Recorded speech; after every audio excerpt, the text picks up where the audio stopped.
We'll call our town hall meeting together at this time. It's Monday, August 11th, 2025, and just want to welcome everybody that's come out to participate in this city opportunity to speak your mind. Workshop is going to consist of an open forum between Ajinomoto Foods North America pre-treatment facility located at 601 East 3rd Street here in Lampasas. And we want this to be a win-win situation for Ajinomoto and also a win-win situation for the city. We want to be able to communicate the historical mindset of our city and just raise awareness concerning the wastewater treatment facility with where we're at. And also just all of the good stuff that's happening here in Lampasas. We've got a tremendous amount of economic activity that's kind of swirling around right now, and I feel like Lampasas and my council that we're right on the precipice of some really neat things happening here in our community. And so kind of the way tonight's going to work, we're going to have some citizens' comments, and if you want to have some citizens' comment, we have a sign-up sheet in the back. Prior to those citizens' comment, we're gonna start off with Ajinomoto. They're going to come up and talk about a wastewater treatment plant that they are proposing here in our community, and then we'll have some folks from different boards be able to speak. I think we have 4 Lampasas here, LAFTA, Cooper Springs. I'm not sure if I see you guys out there or not. And also some folks just on the town square. And let's use this as an opportunity to pull together as a community and be the very, very best that we can possibly be. So, all that being said, I know we have a presentation from Ajinomoto, so let's open up this workshop and have you guys come up and talk about your company, who you are, and how you are into the community and what we've got with the wastewater treatment plant.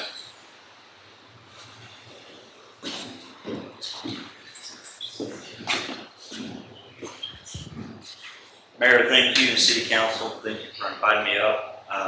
We slide through the slides. Who's Ajinomoto Foods? We're a large company, yes. We're a leading manufacturer of Mexican products within the United States. Also appetizers. We also do a lot of products for restaurants under our food service brands. Okay?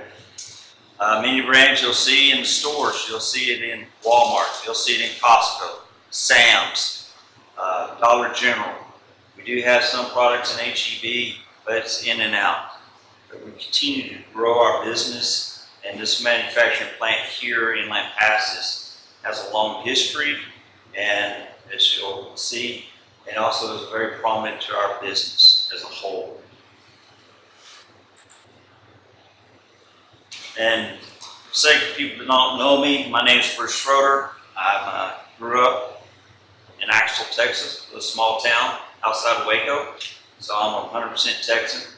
I've been with this company since 2007 in the current role. I came here from Mount Sterling, Kentucky with Nestle, where I made Hot Pockets. I was in that business for a while.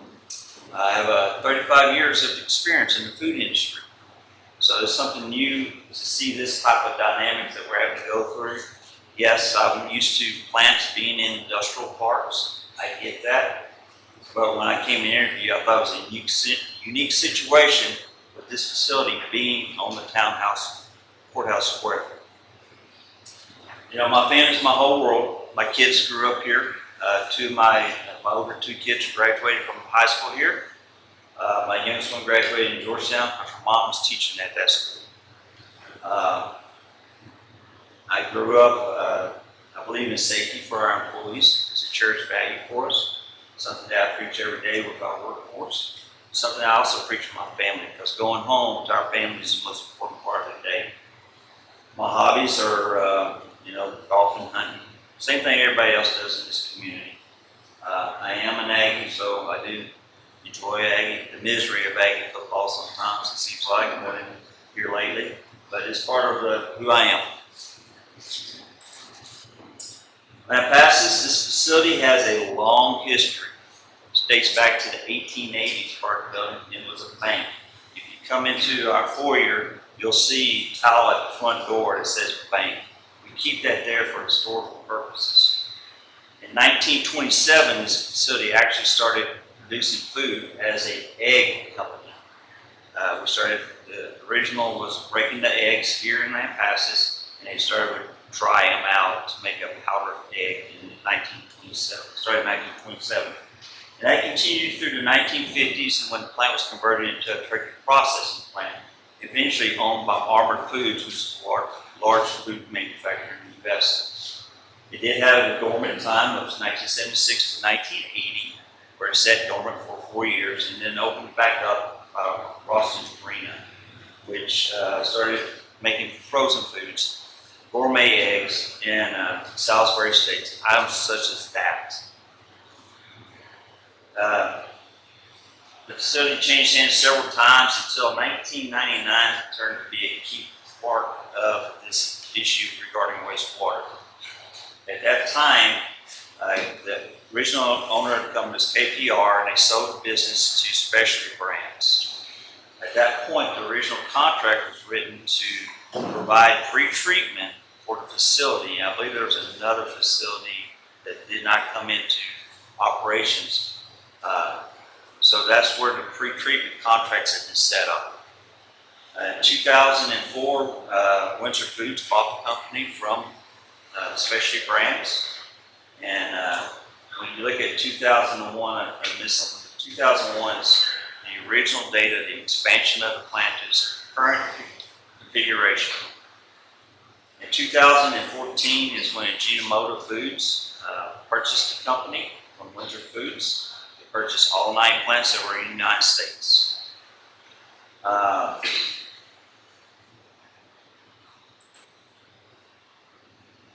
Currently, we're employing right around 400 employees. It's been fluctuating up and down recently. After this week, we'll be above the 400 employee mark. Of those 400 employees, 30% of them live here in Lampasas, with the zip code. The other part, we have another 4 to 5% that lives in the Lampasas County community. The rest predominantly live in Killeen, Coppers Cove, Parker Heights, and then we still have a few employees that live in Goldthwaite and San Saba. Of these 400 employees, 75 of them have more than 10 years of employment with this company. And of those 75, approximately 30 have 20 years or more with this plant. We cherish our employees. We try to make sure that they have everything they need, and we celebrate them. As you can see, several celebrations that we have in these photos. Our economic contribution, when you look at property tax, payroll that we have, our utility bills and wastewater surcharges, and what we spend in local businesses throughout Lampasas in the county, we contribute roughly $20 million a year. A huge impact to this, not only in the city of Lampasas and the county, but surrounding cities as well.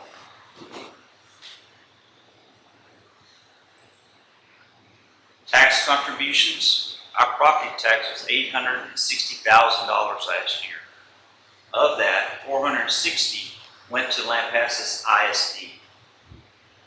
When you look over the last 5 years, our contribution to the Lampasas School District was nearly $2 million.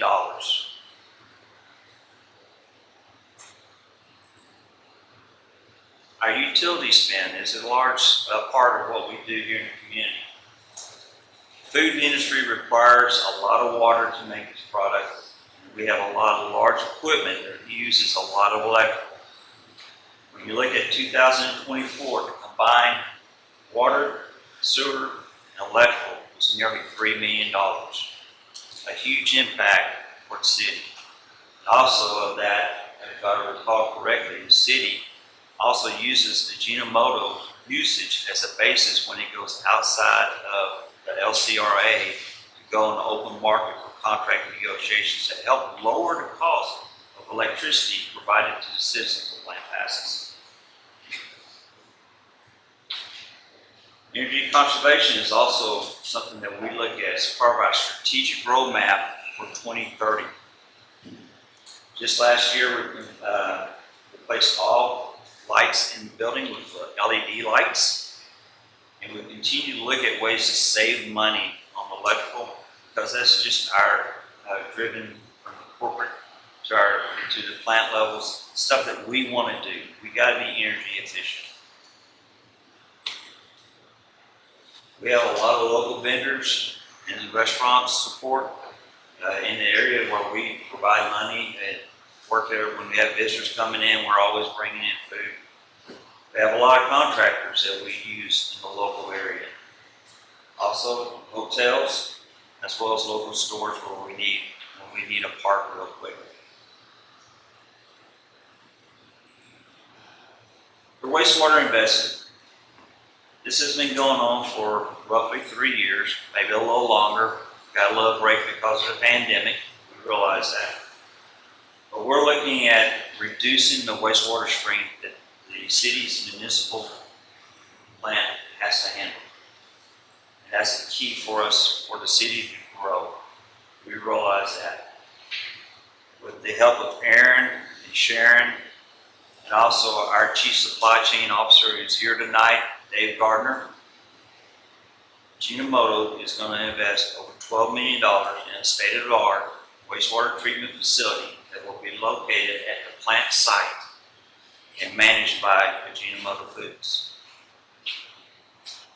Doing this, the system will feature all noise and pollution over control, and will also comply with all zoning requirements. This investment demonstrates Ajinomoto's commitment to the city of Lampasas. We want to remain in the city as a major financial contributor to the city. It will secure jobs of 400 employees, of which we're actually budgeted for 431 this year, so there's opportunity to grow up higher. It will create jobs for construction, as well as operations after construction is completed. Most importantly, it will free up capacity of the city treatment plant to allow growth of the city for new residential and business consumers.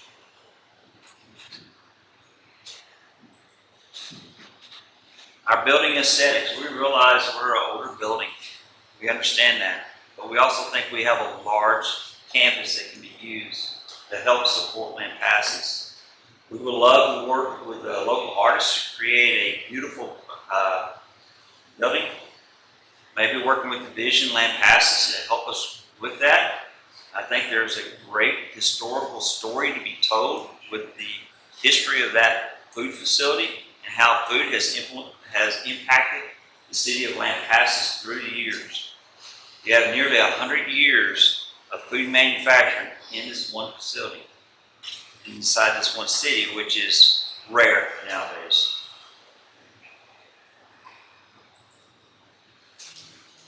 Future city collaboration and tourism support, we would love to help the city deliver on their goals, being a tourist destination. We will continue to sponsor the lighted Christmas parade with the Vision, as we have done for over a decade. We will continue to look at opportunities to bring tourism downtown. What about Taco Tuesday or Taquito Thursday, so that we can have some business come, have visitors come downtown. We're also looking at doing factory tours for the public. Keep in mind, it has to be controlled. We are a food manufacturer. We do have requirements with the USDA that we have to go by. And we're also looking at what about the possibility of a gift shop? Something that Ajinomoto has international is gift shops throughout their facilities. So there's memorabilia that can be distributed. Our goal is to be a trusted employer, partner, corporate citizen, and a valued member of the Lampasas community. That's all I have. Thank you, Mayor.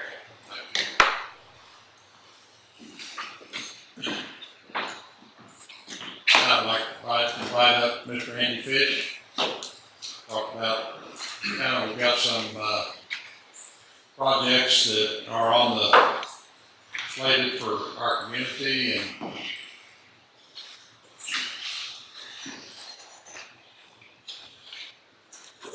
I appreciate the invite to come speak to you all. Some of you, I think we were, you all kept the EDC meeting a couple of weeks ago when we got to present one of these projects that Lampasas Board is working on. So I wanted to share with you today to kind of bring you up to speed on what's happened since then. For those of you that don't know, Andy, is there any way you can get closer to the mic? so Rick Harden purchased the Railroad Depot property, the old Santa Fe Depot property in 2006. And at that point, he didn't buy it for the depot, he bought it for the warehouse that was over there so he could put all the items he was getting out of his ranch that he sold. And several years after that, he remodeled the depot, and then nothing happened until about 3 years ago. And at that point, he was working on an idea that he had of putting a restaurant in down there, putting in possibly a microbrewery, except Rick is a real estate guy. Rick's not an entrepreneur when it comes into restaurants or whatever. And most recently, I learned, and by the way, Rick and I go back a number of years. We grew up several blocks from each other in Austin. That he was going to build houses on the property where the old rail yard was. And as you know, or probably know, I'm kind of big on historical things about Lampasas because of the really, really rich history here. And that, of course, led me to buy the Keystone Hotel and a few other projects over there. Anyway, so if the houses went on the property, the depot building would now just become another building on a piece of property as opposed to being a historical asset to Lampasas, we believe it should be. And so at a meeting with a group of Lampasas residents, I raised the concept that if this depot then is, if that property is allowed to have a house built again, we're going to lose that opportunity. And at the end of that meeting, I had 4 people approach me and said, we need to buy the property. Now, I didn't know that Rick was interested in selling the property at that point because he just made some significant major investments. And as it turns out, I reached out to him and he said, well, who wants to buy it? And I said, this is Lampasas, who want to buy it from Lampasas. And at that point, that property is now under contract by 2 of your Lampasas residents. And they're working also with a group of 10 Lampasas residents that will take over the ownership of the property and the development of the property. So the question is, well, what does that mean? So the vision is that we would take part of what Rick had planned and we're going to take that to a level that is unmatched in any railroad property, certainly in Central Texas and actually in most of Texas. I think there may be 2 other places. So what does that mean? Well, if you've ever been to the depot, which has been restored, the passenger portion of the depot will be turned into a museum. We're actively pursuing right now artifacts that are unique to Santa Fe, as well as the Houston, Texas Central, which also had a railroad access here too. The freight portion of the depot, we envision that being a beer hall. And so when you open up the doors on both sides, and Rick can also build a deck out on one side, and now you have a place where adults can go and enjoy beer, which we hope will actually be locally brewed. It will be locally brewed with Lampasas water, so that kind of adds a nice little look to it. Next to the depot, we're going to bring in rolling stock. In other words, we're going to bring in real train equipment. We have been pretty much all over the country looking at equipment, and there's still plenty that we are going to look at. There's 2 coaches in New Jersey, for example. There's a locomotive that's in Florida. There's a business car that's over in California. I have a gentleman looking at that this week. We've also looked at equipment in Georgetown, and we've looked at equipment in Austin. And the pieces that we're looking for will be unlike pieces that you're going to see in most of these railroad museums. For example, the locomotives that we're looking at are the locomotives that transition railroading from steam to diesel electric, and they're gorgeous, and they'll be painted with the Santa Fe War Bonnet paint scheme. Behind that, we envision a dining car, not just because you want to come look at a dining car, but because you would have the opportunity to enjoy more of an upscale meal, such as a steak dinner in a beautifully restored vehicle that was used in its real life as a dining car all over the country, and in particular, the ones we're looking at, they did this in Texas. And then at the back would be a business car. And the business cars were actually done, by the way, I'm sorry, wait. Let me show you some of this. Maybe I didn't get all your pictures. Okay, let me back up just a second. This, by the way, is a rail map from 1917 of the property. On the left-hand side there, you're looking at the Santa Fe rail that came in off the main line out here and came into the depot. But you'll also notice that where the big green grassy area is there behind on the school property, that's where there was a turning Y. That's how they turned the locomotives to bring them into the depot to drop passengers off. There's 7 tracks across there. There's no tracks in there now, and we intend to initially build 1 and potentially build more as more rolling stock can be brought in. Over on the right-hand side, that's Houston, Texas Central. And you'll notice on the right side of the creek there's also a turning Y there. And I learned the other day that apparently there's a home over there that was used by the conductor of the Santa Fe Railroad, and that's where he lived, was actually on that leg of the Y. But anyway, that's what the rail map looked like in 1917.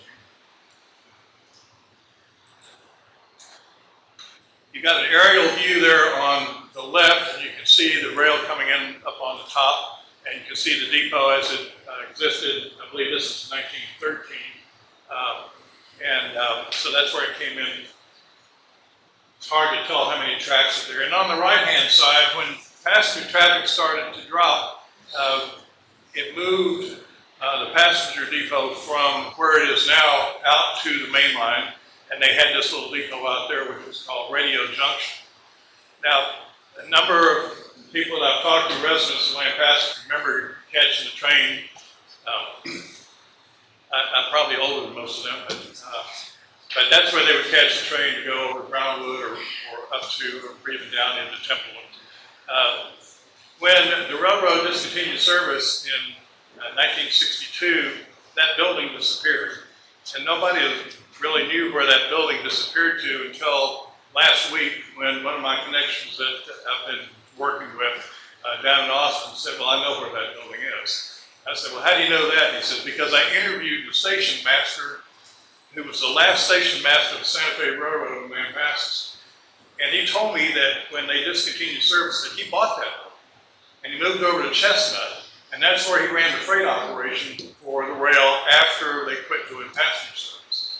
And then he said after he ran it for 2 or 3 years, he then sold it to a rancher out in north of Lampasas. And so after doing some creative searching, we found the ranch. Now, we don't have access, we haven't gotten access to the ranch yet, because this literally has just happened. We did do an aerial satellite on Google, and we believe we found the building. But the point is, this is part of your Lampasas rail history, which is super rich. And again, a building that's been missing for years. Now, there's another building, and I'll show you in a minute too, but let me talk about those coaches a little bit. So, the top left and the one in the center, this is actually one of the coaches that we're evaluating right now. This is a business car. A business car was basically a home on wheels for the ultra wealthy and for the presidents of railroads and presidents of large corporations. You're looking at a dining room there in the center. You had a lounge on the back, that's the upper left. They had, in a lot of cases, 3 bedrooms. They had a full kitchen. In other words, you lived on this, on the rails. Bottom left corner is actually a dining car that's over in Tennessee. Now, we're not actually looking at acquiring this dining car, but it gives you a concept of what an upper scale dining car could look like. On the bottom right, this is actually one of the coaches that we are looking at. And this is in New Jersey. This is a dining car. It's currently operational and it has a remodeled kitchen. We would probably remodel this again to make it look more like the one on the bottom left. And then on the top right, which I'll talk about here in just a few minutes, that is one of the most unique coaches in the country. As a matter of fact, it's so unique that it and the 2 coaches that belong with that are the only set of this equipment in the United States. The only other set of this equipment that still exists today is in Saudi Arabia. In other words, if this ends up being equipment that we buy, we will be the only place in the country that has something to see this type of equipment, as incredible as it is. And again, that's part of the magnet, part of trying to create why we're trying to develop this property.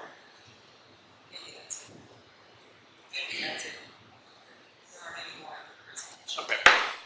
All right. Anyway, there are other pictures that I've posted on the Heritage Foundation page. So for those of y'all that are on Facebook, you can see actually the full concepts of that coaches up on the upper right-hand side. So the question is, well, why are you doing this? Well, we didn't come to the city council and ask for money, and we didn't come to the EDC and ask for money. These are Lampasas residents that think it's time to do something for Lampasas. If you look at your newspaper for the last few issues, the last few months, you'll notice sales tax revenues are down. Well, sales tax revenues, if they're dictated by the residents of Lampasas, means that we're moving the same money around on the plate. If what you want to do is greater than what you've got, then let somebody else pay for it. And so the whole purpose of developing this as a destination is to let somebody else pay for the things that we want to do around here.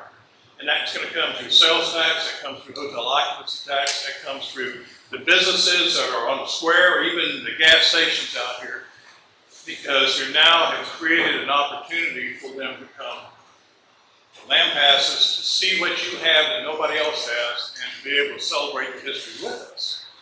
Now, at the same time, we've got the rail stock, but what else are we going to do? Well, we're going to put in a restaurant. So on the big building on the right-hand side, we're looking at several opportunities there. We've already evaluated 2 barbecue operations that are actually trained by probably the most famous barbecue guy in Texas, which is Louis Miller out of Taylor. Louis Miller is Franklin Barbecue. You probably notice that's the #1 barbecue in the country right now. And so we're talking to people that are not just got a little pit in the backyard, you know, and say, hey, I want a quick barbecue. We're looking at bringing in, we were just up in Oklahoma yesterday, and we were looking at what they've done with their facility, very similar to that, which has multiple different opportunities, such as pies, that would go with the food that you're buying.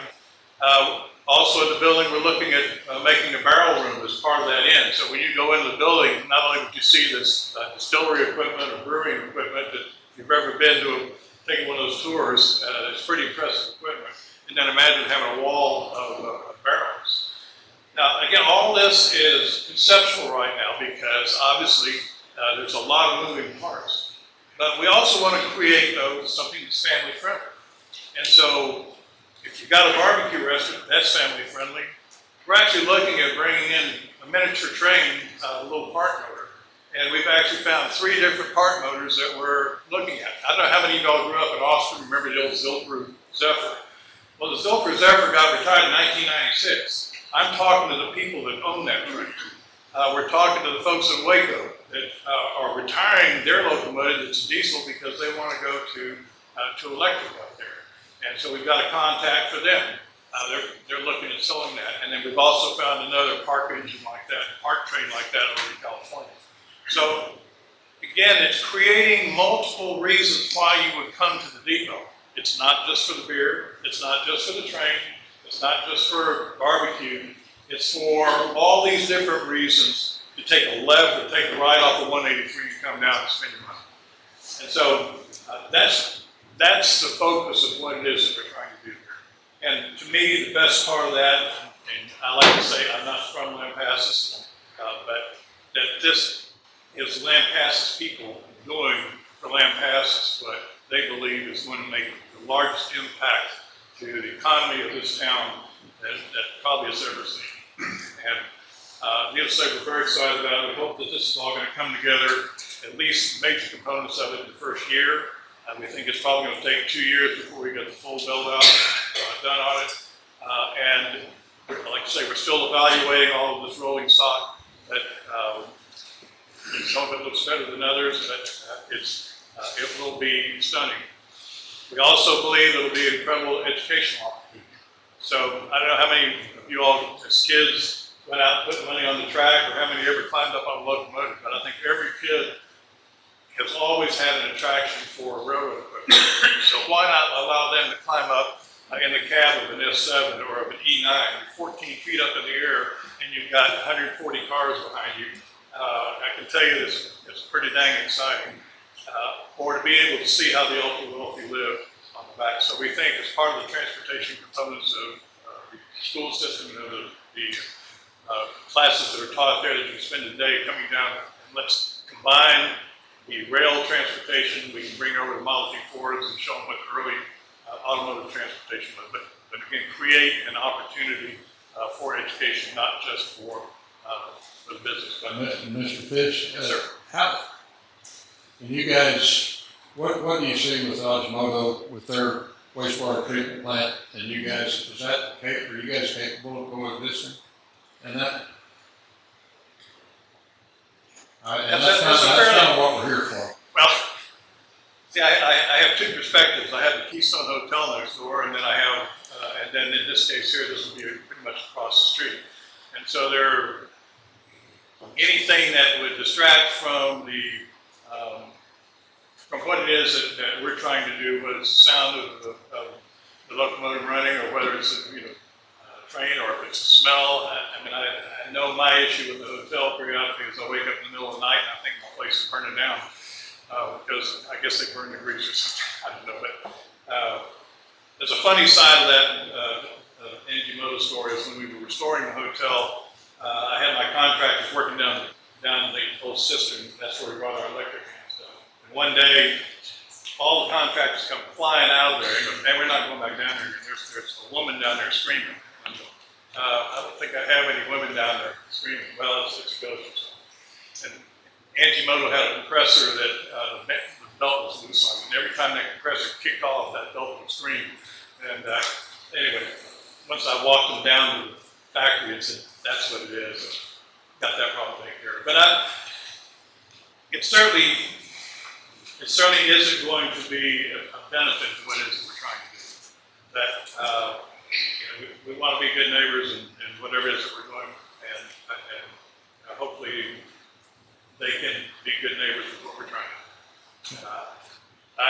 My biggest concern, and I think they talked about some of it here, is that we want to employ people here that are spending their money here. We want to have, when you only have 30% of the employees that are, and I understand there was a $16 million salary that was shown on that contribution. That $16 million, 30% of that just left out of here, and it went over to Copper's Cove or to all the other places over there. And that's money that they're earning here, but they're not spending it here. And again, our concept with this project is get people from Copper's Cove to come over here, spend their money here, and then you go back to work. So it's kind of a reverse concept of, I guess, generation of income for the city. Okay. I don't know if that answers the question. Anybody else have any questions for Mr. Fish? Thank you very much. Thank you. Thank you. I've asked Ms. Keeney to speak on behalf of of LAFTA. She's been on the board for the last 20 years. And it's just directly across the way from where the new wastewater treatment plant's proposed. Not quite 20 years, but we've been around for 20 years. I think I've been on for 19, maybe. But I just want to tell y'all a little bit about LAFTA and what we are. And we have our board members here. I'd like to, if y'all don't mind standing up? So there's 16 volunteer board members that rotate, and these are some of our members, including our president, our vice president, and some other people. So thank y'all. And then I'm going to give y'all a chance to talk too if y'all have something to say. But LAFTA is a 501(c)(3).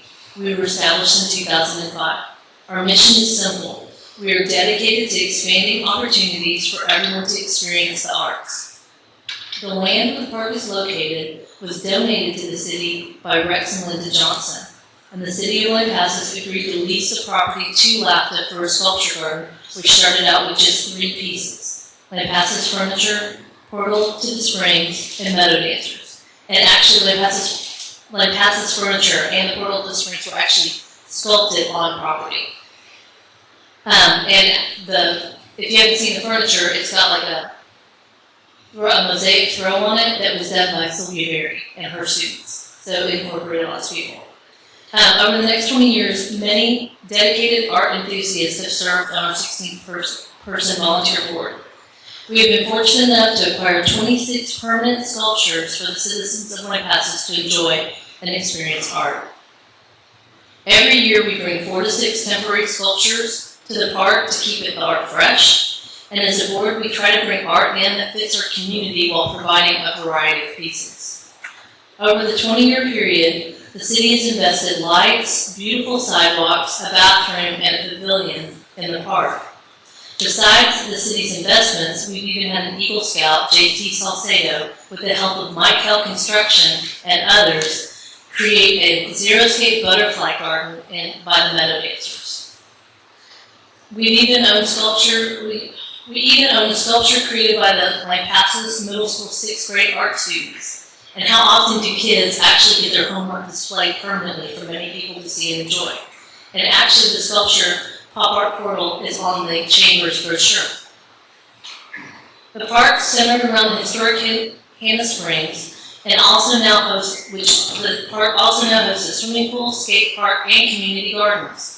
And across Hackberry, is it Hackberry? I think it's Hackberry. Across the street, you're going to find the sister park, Cooper Springs Nature Park. These are gems in Lampasas, and just walking distance from our growing downtown, the museum, library, Keystone Hotel, and coming soon, which y'all just heard about, the Santa Fe Depot project. LAFTA is proud that when you Google things to do in Lampasas, the Hannah Springs Sculpture Garden is listed first in the top 10 things to do in town. Other things that Lampasas does annually are we host events such as Art in the Park for Kids, which is a free event for the community, and we support other local charitable organizations and their events. We provide scholarships, and we help launch the Lampasas Chamber Music Festival, which has grown and is currently working to form their own 501c3 and break apart. So that's just a little bit about LAFTA. Is there anything that y'all want to share that I missed? Yes. Please. So I don't want to stay by the microphone, but I'm loud enough. We are celebrating this year. It's our 20-year celebration, and we're quite excited about that. Our big fundraiser that we've been doing for 5 years will be October the 11th. The Drewfish Band is playing, and McNeil Catering is fixing the food, and it should be a heck of a party. And so we'd like everybody in this room to get some tickets and come support something that is really wonderful. You had mentioned that when you Google Lampasas. If you Google sculpture parks, our park shows up first on that list too. And so we are really a destination. You can go down there anytime and talk to folks, and they'll tell you that they're visiting from Canada or they're visiting, from all over Texas. And so it's It's a great place to go walk. There's several memorial sculptures. I think one of the biggest things that we were so excited about is when the city put in a bathroom. Hallelujah. So we also want to thank the city for their support and all of our community partners that help us promote our lovely, beautiful city. And this is one of the big things that helps with cultural things. It helps kids that may not get the opportunity to go see a museum or go experience a sculpture park. So y'all come bring your families. Thank you, Mr. Mayor. Thank you. Do we have anybody here from Cooper Springs? Mr. Clare? And Cooper Springs kind of sits just right directly across the street from our Lampasas Park, and you guys, it's more of a kind of natural park, right? Yeah, it's a real nature park. Anytime before we make any kind of infrastructure addition or change to the park, we ask, how will a bird respond to this? How will a butterfly respond to this? It's about creating a space for wildlife and a variety of plants, native plants. And the other thing that drives us is that, a lot of people live in apartments. A lot of people live in duplexes with small yards. A lot of people live in houses with small yards and have little access to outside space where wildlife exists. And so, any of you that walk through the park, I think can attest that if you walk slow, you're going to hear birds, you're going to see lizards, you may see a snake, you may see a turtle. Over 160 birds have been cataloged in or above the park. So, it's a place where you come in direct contact with nature. And so we feel like that it provides a real benefit to the citizens of this community. And that's really what motivates us, is to have a place for local people to come, bring their children, have a quiet walk, and enjoy nature. Now, I've talked to people from Australia, I've talked to people from Europe, so people have come to that park because it's known as a bird hotspot on I-naturals. So, it does attract outside people. I've talked to people that meet their sister from Brownwood, they're from San Marcos, they get a Storms burger, they meet in the park. So, it does attract some outside people. We invite you, if you haven't been to the park, to take a look at it. Right now, it's as pretty as it can be.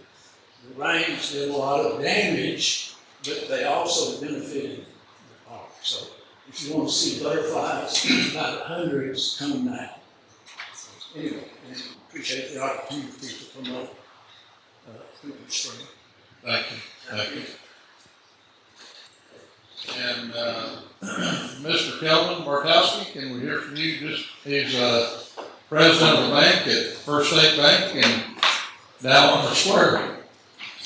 Excuse me. Mayor, First Texas Bank. First Texas Bank, I'm sorry.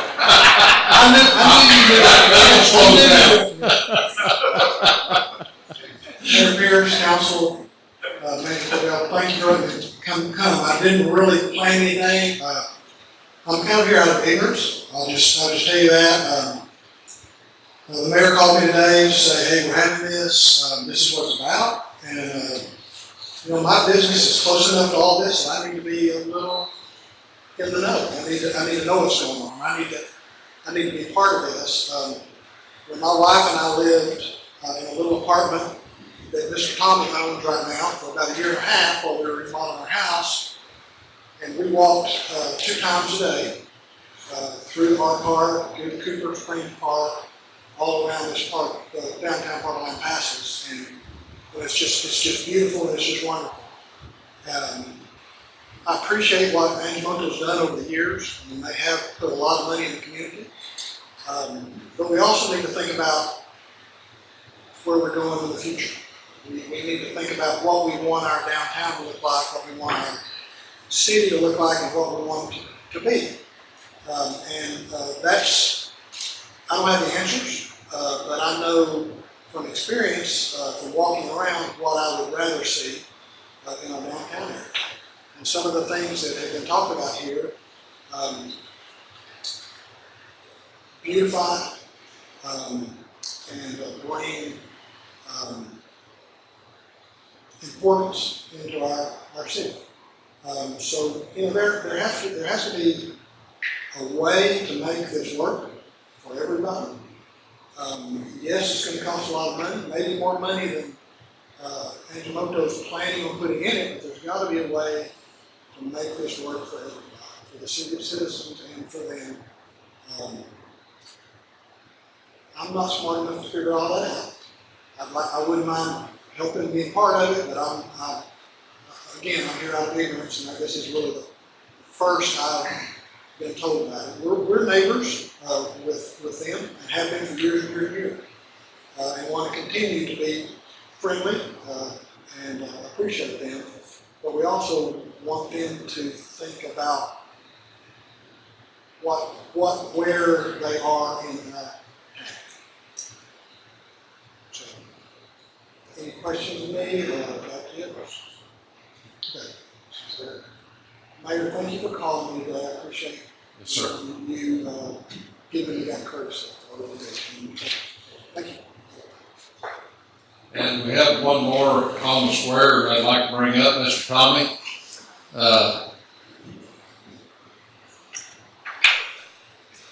He has,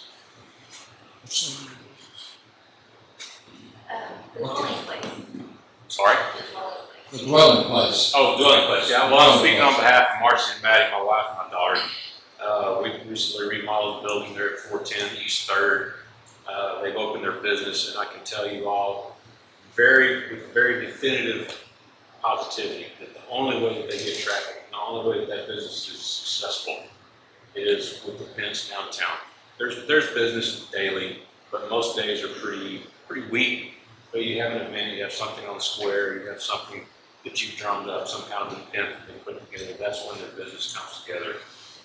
I think that we all have an obligation to be very good stewards of what we have here. This whole community, I've seen a lot of people in this room, we've all talked about trying to fight off a bypass, we've tried to fight off this, we've tried to fight off that. The reality is a change is coming here. And y'all as a council have some very monumental tasks ahead of you. And our city's not prepared for the growth that's coming. We're just not. There's a lot of things that are gonna cost a lot of money. I just hope that, having sitting here, we talked earlier, not very prepared for this conversation. But I think if there's money to be spent, we need to be very good stewards of how that money is spent. Try to protect what we have here on the square, because this is rare. There's not many of these left anymore. If you look at our courthouse and the beauty of that and the things that we've kind of tried to preserve here, there's other buildings that need to be preserved here as well.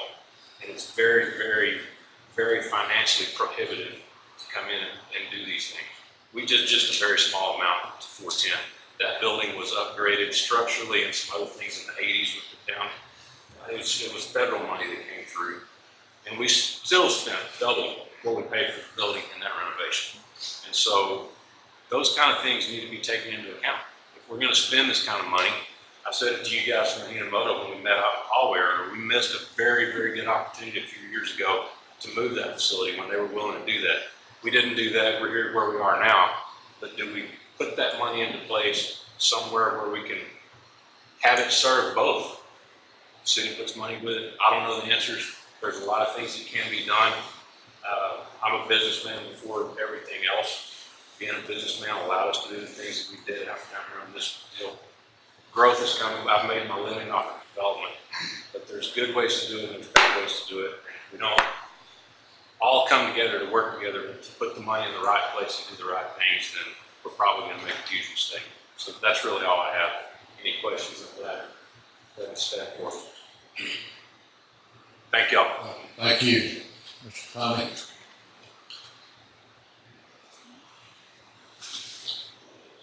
And Mr. Irving? I was on this, I signed this.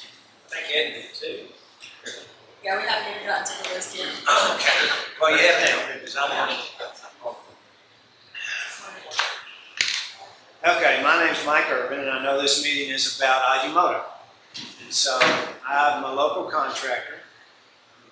I'm a local guy. I grew up here, went to every year of school here, graduated Lampasas, and that's where my education stopped. But I'm a contractor. And I've done a few things around town as far as buying property and cleaning it up. What I'd like to see, and since we've got Ajimoto, I don't want to be negative, but Ajimoto is not an attractive building. I don't think putting a little paint on the side of it is going to help us. I'm sorry, guys, but it just isn't.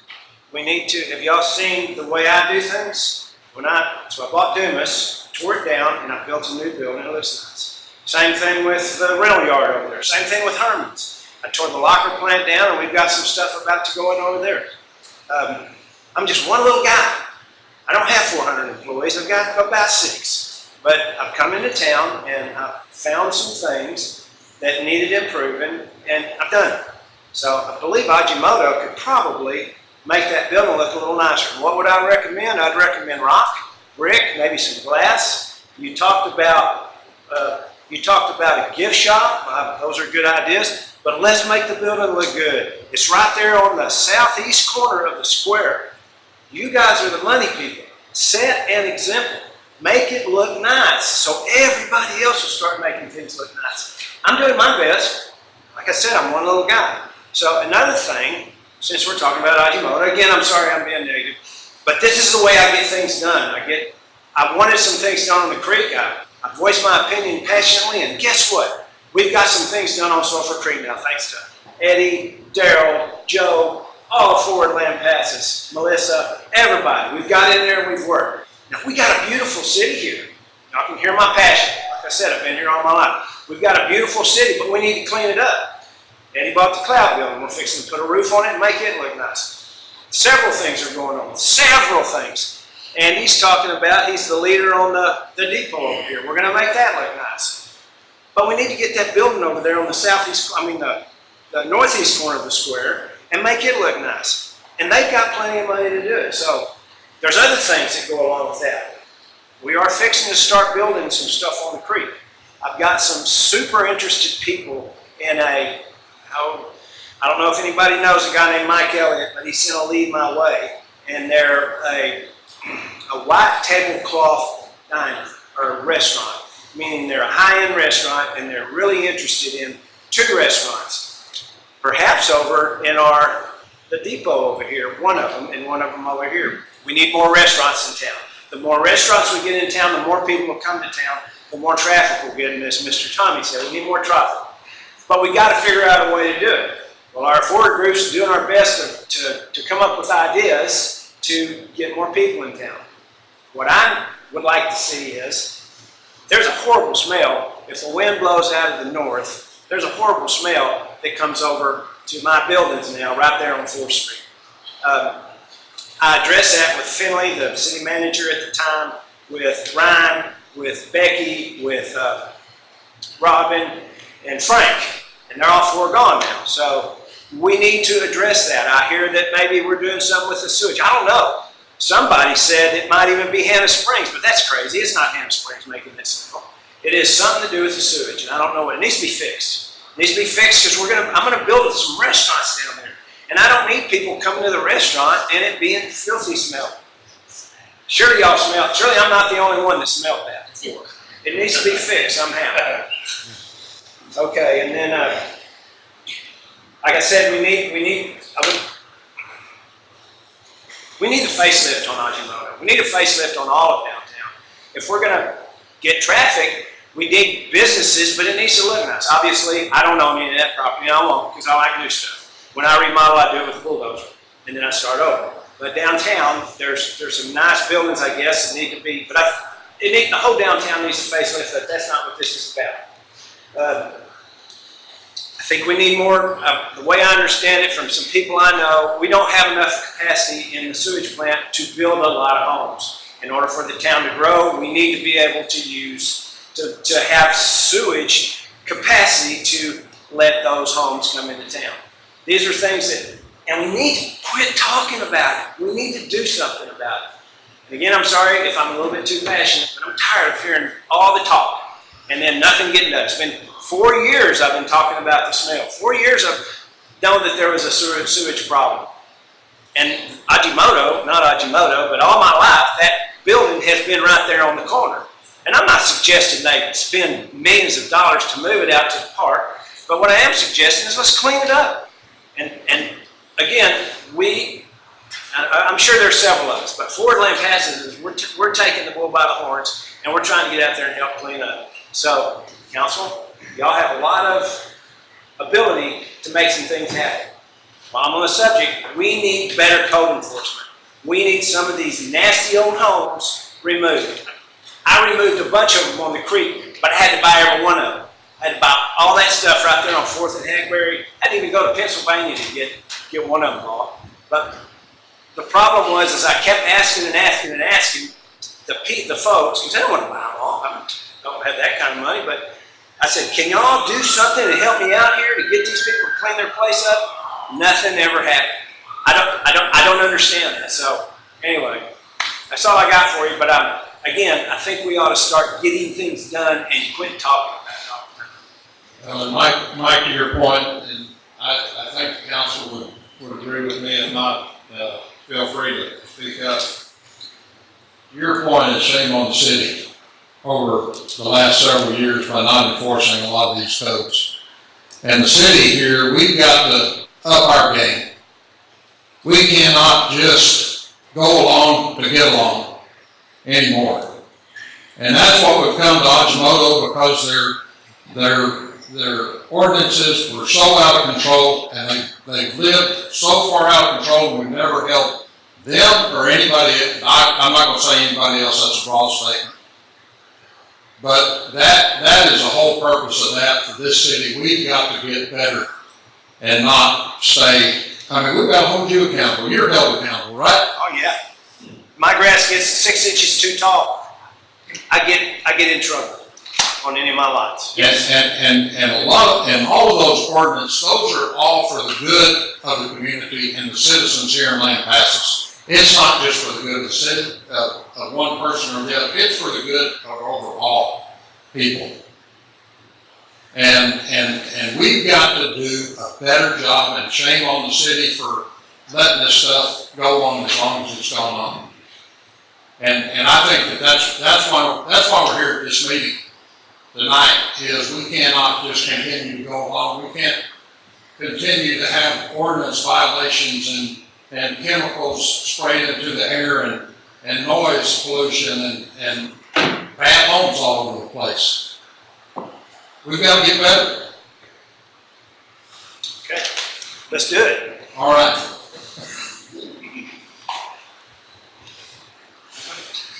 Mr. Eddie Bell, I know you're. That's great. Don't put it in. Don't put it in. Not yet. I just want to say, first of all, Mike, you totally have blown my train of thought, if I ever had one. But a gift shop is not a good idea in Ajimoto. The dwelling place, I don't think they'd like a mercantile. That's not the business they should be in. I feel like that would compete with my business, but that's a little thing. I don't know what they'd be selling, but I appreciate the report that Ajimoto brought. The numbers, I would have loved to have had a handout, because I tried to make some notes. It went so fast, but 860,000 property taxes, 3 million in utilities, 16 million in salaries. There was another number, 250 something. What was that? Vendor-related spending. Pardon? Vendor-related spending. What was it, Contractor. 250,000? Between 400 employees, $250,000 contribution to retail. I don't, in my opinion. Specifically expenditure by the plant on maintenance, spare parts. Well, I really don't want to get into that. It's this idea of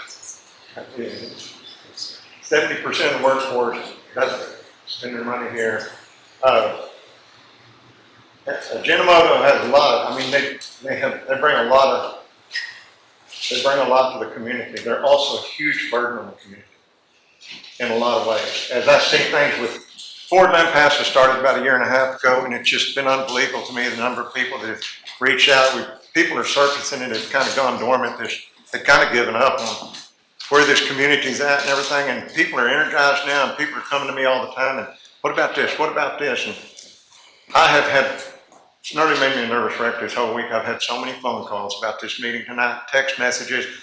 They're all wanting me to ask questions or find out things, and I don't want to be a bad guy or anything, but I do have a little slide presentation I want to give in a minute, and I don't have a lot prepared to say about them. I just let the pictures speak for themselves, but what brought that on is this recent project with the depot. I mean, a lot of us are excited about that. So, yeah, all I know how to do is mow grass and weed eat flowers I'm not supposed to weed eat. So, you know, I get in trouble all the time. I told them I want to be the official groundskeeper of the depot. And I'm serious. Maybe a little janitor work. That's all I know. So, but what started all this, so we've discovered a few things in that draw behind the depot property, right on the property line of the city park and the depot. I don't know if any of y'all have ever paid attention to that draw. I've been watching it for a couple of years now because I walk a lot in the park there, in the sculpture garden. And I've tried to start walking other places on weekdays just because of I'm not trying to be ugly, but the roar, the din of the motors. And your motor just spoils everything for the watching butterfly. I mean, I've got a couple of videos, I didn't bring them out, that I took Sunday morning to just blow you away. I call them monarch butterflies. St. Harold, it was unbelievable. I stopped counting at 32,000. I've never seen anything like it. And I went over there to take a picture of something else. I wanted to take a picture of the Cooper Springs and as it relates to the location of Ajinomoto. And I think at the end of the day here, the concern of Ajinomoto is location more than anything. It's just not in a good location as Lampasas grows. I guess I'm ready for the slides, but I can figure out how to use the clicker. So people have asked me a lot of questions over the last 2 weeks, and as this subject came up now, just what are these and what's in them? So first of all, the black, is that a trash compactor? This is on the 4th Street side of the building. Is that y'all's? Or is that someone else's? Yeah, see if you want to be swapped out. Okay, so it's not active or anything, but it's been there several weeks. It's in a rotation. Okay, so you come in from anywhere else, traveling 4th Street, 190 bypass used to be referred to as, and I just was curious. Somebody else asked me what that was. Is that part of Ajinomoto? I don't know, so I'll find out. And then I'm guessing all this other, I took pictures yesterday morning, no cars there. First time I've ever been able to, this has been there about 2 years, maybe? This stuff's been there for about 2 months. 2 months, okay. I'm guessing this is kind of a pre-treatment plant in itself, an emergency stopgap pre-treatment? Yeah. And that's what y'all are trying to get built there, the pre-treatment. And this is just trying to help with it, to keep up with the violations and stuff, the out of compliance stuff. Okay, let's see if I can figure out. I've never done one of these. Make sure it's on the side. Okay, got it. Again, what are these? That's just more of that. Just, I mean, looks to me like it takes a rocket scientist probably to figure all that stuff out. But this is in the open on the ground, probably. Would you like me to walk you through what you're seeing? Sure, yeah. All right. You want me to go back to slides? Sure. I'm James Lonzell, the maintenance manager for Ajinomoto Foods. I've been here in Lampasas for about a year now. Big picture, what we've got going on with our wastewater pre-treatment system, like we're discussing, we want to build a permanent solution to be able to reduce our loading of everything that's going to the city's pre-treatment system. A lot of what you see right here is very temporary because we needed to do something quickly to try to reduce the amount of loading we were sending to the city site because it was giving them a hard time to be able to operate. We're all trying to make cleaner water. So in the last few months, a lot of this temporary equipment has been put in place specifically to try to reduce the loading we've seen the city sent to the city so we can reduce not only the amount of surcharge, but the amount of water usage and the amount of loading that's on the city's treatment plant. So what you're seeing, yes, there's a hose going down the hole. Down inside of that manhole is literally the sewer line running out of our plant going to the city. We're pulling that water up through the hose with that temporary pump to be able to get it into the frac tanks and where we've got the awnings and all this other relatively new equipment. The 2 blue tanks, the rain for rent tanks, have been there for a while. They've been active basically as a large grease trap so we could actually recover the grease and stuff that was going down the drain to get that pumped out. What we've added in this top right picture, this is all of our actual treatment systems. So the kind of racetrack pipes that you see right there, Because where we're injecting these two, chemicals, they're a flocculant. What it is it's basically taking the stuff that's in the water and it uses a chemical reaction to be able to combine it so that it floats really fast. Because what's behind all those black pipes is what's called the dissolved air foam in it. And that's literally what's cleaning the water to try to reduce your loading that's going out to the city's pre-treatment plant. So a lot of this that you see, I'm sorry that it's a bit of an eyesore, but I was getting it in place literally in the last 2 months so that we can actually make an impact on the water usage and the water loading going to the city. So we're working really hard to get this system dialed in right now. So it's not the prettiest, but that's why we want to build a permanent system that would actually look better on that side of the facility as opposed to just what we had to get in place to be able to operate right now. So it's going to take a lot of time, is involved, a lot of large investments involved in the permanent system. There's a lot of geotechnical work that's going on, surveying the ground. Everybody's been running quotes like crazy to try to figure out what we need for the permanent system. So while this doesn't look appealing visually, you completely understand that this is our temporary system to try to reduce what we're seeing in the city and start making cleaner water right now. What are you doing with the stuff that you're putting in the frac tank?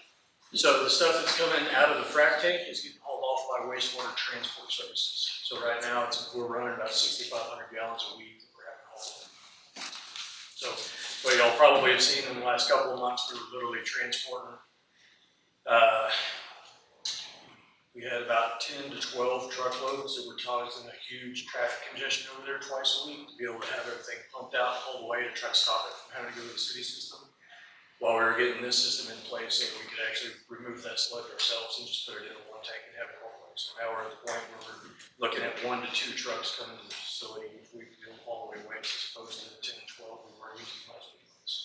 Do you have an emergency response plan in effect or in place in the event of a failure in those frac tanks or your holding facility? Yeah, so the current response plan, I guess you could say, we do have the rubberized containments that are underneath the frac tanks to be able to hold any kind of overflow or spillage that might occur if the system fails. But basically, like this hole in the ground, that's the original sewer line. If something doesn't operate in the system and it stops, literally everything is just going through the original sewer line right to the city. So we're just pulling it out of that manhole before it flows by gravity to the city system and try to clean it up with everything that's above ground. So it's all plumbed basically to where it drains back into the city sewer system. And then the design process for the permanent system would include whichever kind of container requirements are going to be necessary for that. Can I ask a question real quick? I'm here, sorry. So you said these are temporary solutions, but I mean, how long has this frac tank been sitting there? The original 2 frac tanks, from what I understand, have been there about 3 years because they didn't get a plan in. We didn't get a plan in place to start building a permanent plant until we started working really hard at it in the last year or so.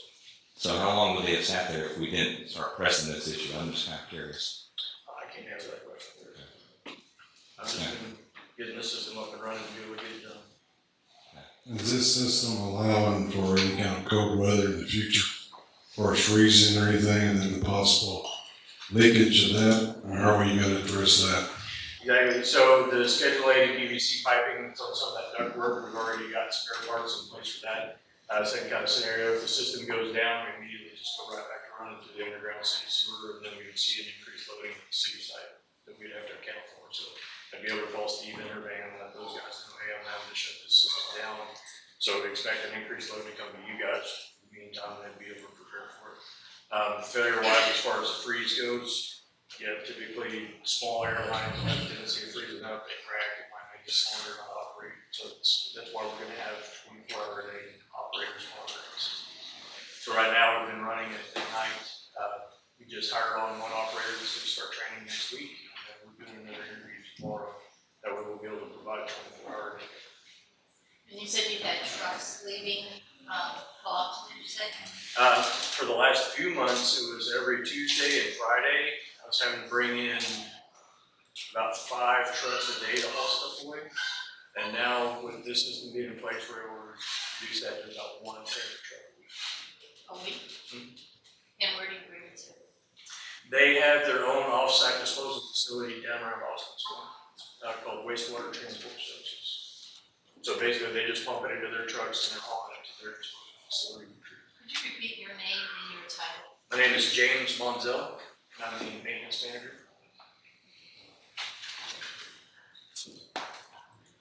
One of my concerns is the pre-treatment plant being right there next to all the springs. And wouldn't there be a better place to put it, like by our pre-treatment plant? Potentially to keep it like away from all the Cooper Springs and Anna Spring, yeah, that area down there. It's a little bit out of bounds for me to be able to talk about the legalities of where we're allowed to spend these capital dollars. So I agree that it would be nice to build something off-site. It has to do with what the company owns property wise compared to what they're doing. One of the things that I don't see, I think in the first, visual presentation that we saw as a council, there were 2 large tanks that were over 30 foot tall. Is that in plans on the new pre-treatment facility to have tanks that large? For the permanent system that we're engineering, Yes. those I don't believe are going over 30 feet tall because there's discussion about not going over all those. Okay, but you would still have 2 large tanks. Yes, to be able to treat the water, we would need what's called an equalization tank, which would be capturing all the water throughout the day so we can meter it slowly to the city. And then there would be a secondary tank that would be a biological system to be able to actually reduce the biological oxygen demand, which is Kind of approximately about what would be the diameter and height of those? Don, do you happen to have the specs? About 20 feet high and, same So kind of, Would you repeat what that was? he said about 20 feet high and about 20 feet in diameter. So kind of the area that's being taken up with the frac tanks and the temporary equipment right now, we're looking at having that system encompass basically that same volume. And are those emptied every once in a while, somewhere? Yes, so basically the volume of water that would travel through them is effectively emptying in each day. So you process that same amount of water each day, and then they'd be enclosed on top to be able to help with fluid control. And it'd be a periodic maintenance program to be able to actually empty it out, clean the sides, reducing the buildup. And since we have such an area that's commercial around here, we have businesses, we have restaurants, new businesses coming in. Part of the issue and concern is the smell that now comes from Hajimoto. Noise, when we're doing all these activities, how do we plan to take care of that? So that's part of what we're going through the engineering process of the permit system right now is going to be odor abatement, which is going to consist of a lot of blowers and having the equipment actually be closed. It's going to help with a lot of that. And then the noise abatement part of it is going to be having noisier equipment like blowers actually contained inside of a physical housing structure to be able to get it. What are y'all currently doing for smell?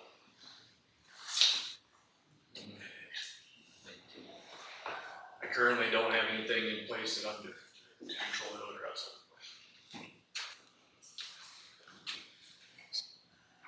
Is that something you're gonna implement, or is that just the way it is? So kind of the 2 parts of the smell, we're talking with the wastewater treatment system, which is kind of the septic smell that you might catch a whiff of every once in a while. That would be the odor control we'd be looking at, permanent wastewater solutions. It's more than a whip up there. It's the whole, probably 10 watts. Very strong, But there's also the literally the smell of our product, the taco meat smell. So that's the taco meat smell, our wastewater system is not going to be addressing that. But the septic smell that we get from the sludge, basically the grease caps that are inside of the current frac tanks, that's what our permanent wastewater treatment to be able to help us. Is there a way to address the other smells? Because, I mean, like with the burning grease and the fires and the, taco smells mixed with the wastewater smells, it's not a good smell. I understand. So in my current position, I haven't put together any kind of project work to try to address smells. There are potential solutions out there that I think could be done, and we just have to work with our engineer to start making a plan to address that if that's what's coming. Do any of the other plants, I know I'm talking to you, but I know we've had a meeting with you once. Do any of the other plants have to address the smell issues? I mean, how many plants do y'all have that are in a downtown area?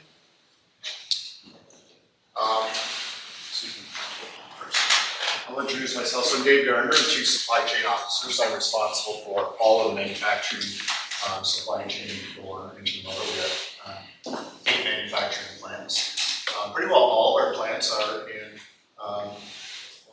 either industrial areas or adjacent to residential areas as well. All of our plants are fully compliant with all the regulatory requirements that are asked of by EPA or any of the local municipalities as well. I think each one of our plants has some unique characteristics around odor, but they're not necessarily seen as offensive or disruptive to the local. You said all your other plants are in compliance. In this plant as well. What's taking so long for us to work on this So I can really only speak for the last 6 months when I met Aaron and Sharon. We've been looking at a solution here for 3 years at least, decided with the company. I think it's taken a long time to really get a handle on what would be the best investment for the facility. And quite honestly, for our company to get our head around investing over $12 million in this facility, that is a very, very large investment. It's probably half of the capital that we spend across all of our plants in any given year. So it just took a long time for us to say, you know what, we're committed to the city of Lampasas. We want to be part of the community. We want to continue to have a plant here. And if we want that, then we're going to have to make a large capital investment. I think since we got involved with Aaron and Sharon, we really, really put a lot of energy around how do we solve the problem. We were ultimately able to get there and make the commitment. I have been able to convince the corporation to make the investment. That was a big undertaking as well, and as we stand here today, we're ready to make the investment. I think the concerns you have around odor and noise, in particular with the waste treatment plant, can be fully taken care of because we're building a brand new asset. So Yeah. Have we had any environmental impact studies from Ajimoto in our community?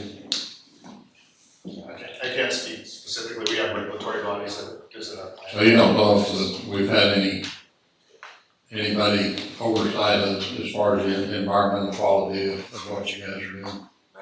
And odor, noise, No,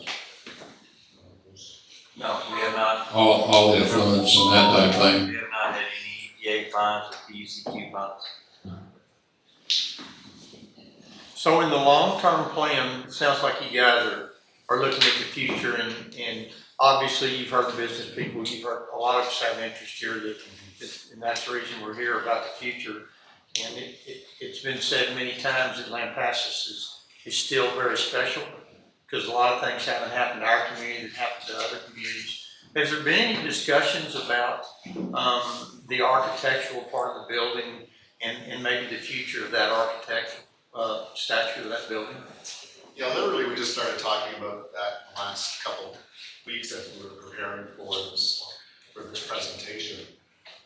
We see ourselves really an important part of the economic success of Lampasas. We contribute a significant amount of money through taxes and through the pay of the employees. Yes, not all the employees live here, but a good portion do. So I think the economic impact that we bring and the value we bring is huge. I think a piece that has been missed is how do we work more collaboratively with the residents and in particular the groups that want to develop the downtown and collaborate and put together something that's more amenable and fits better. We were talking about the facade. I don't know the history of why it's white. It's been like that for a long time, but it doesn't need to be. We're really open to any feedback. How do we make it fit better into the square so it looks like it belongs as opposed to stands out.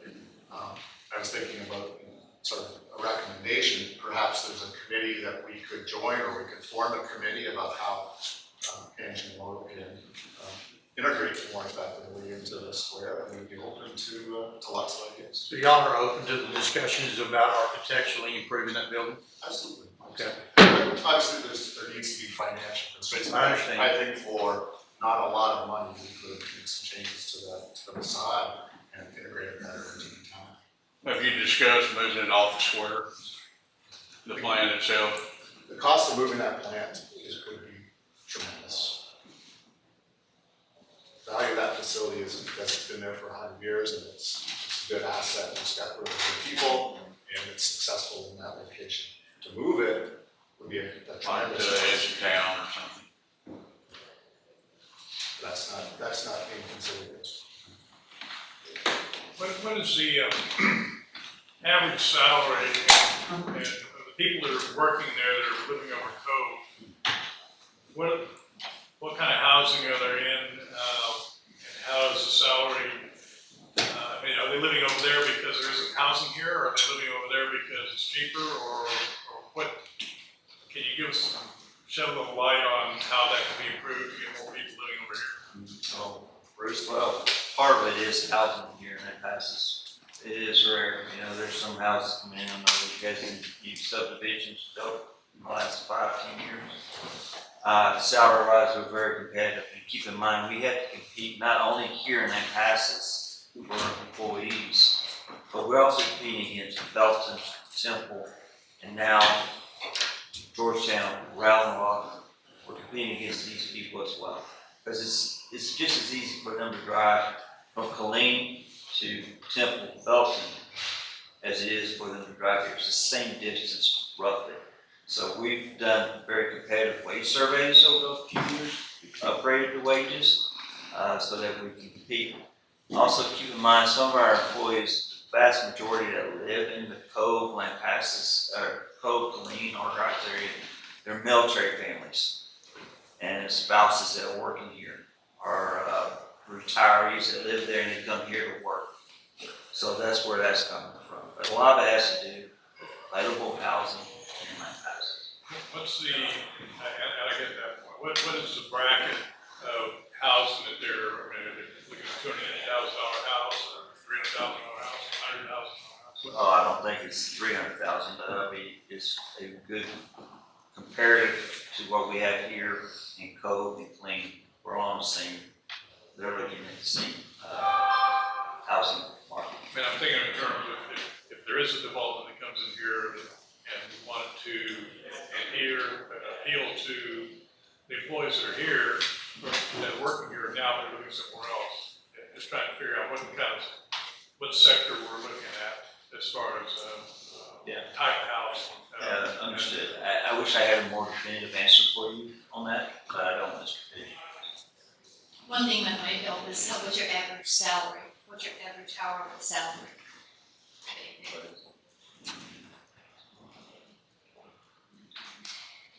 Roughly between $20 and $21 per hour. $20 to $21. And that would be your production people? I'm sorry? That would be your production people? Yes. Plus About benefits. $45,000 a year. 42 to 45,000 a year. Roughly, yes. And that is usually full-time people, or are they part-time? No, that's full-time. We do not do part-time employees. They part-time. Temporary. We do not do temporary employees either. It's all full-time. To Andy's point, we've talked, Ford talks a lot about rooftops in Lampasas. That would cure a lot of ills. It's good for retail, it's good for a lot of things. Property taxes, utilities, purchasing. Every time you get very far into that discussion, we start talking about the capacity of our sewer plant. And 99% solids, I mean, I don't know the recent numbers, but I think developers shy away and I think that's part of why we're here tonight. I feel like that General Motors has always kind of dominated the sewer plant. And some of that's on the city too, for years. I mean, we either hadn't planned, you know, you made a point in your presentation of the different companies that have been here. Well, when I was in high school, graduating in '74, it was a turkey plant. And it didn't occupy the footprint it occupies now. It didn't even come up to the square. It was back in there. And the worst problem we had was it was terrible. There were turkey feathers all over the square, all the time. We didn't get it done. But no, I'm in jest. But so since 1985, Sarah Lee owned it in 1985. So over the last 40 years, there's been 8 different owners. And y'all been there since 07 or 14? Again, the slide went. I've been here since 07. Okay. Gina Motor purchased the company in 2014. So y'all obviously have broke the mold. The other companies, 3 years, 3 years, 3 years, Right. 1 year, 2 years, 5 years. So y'all figured it out, and I don't mean this ugly or anything, y'all figured out a way to make a lot of money out of that plant. I don't think the others ever figured that out.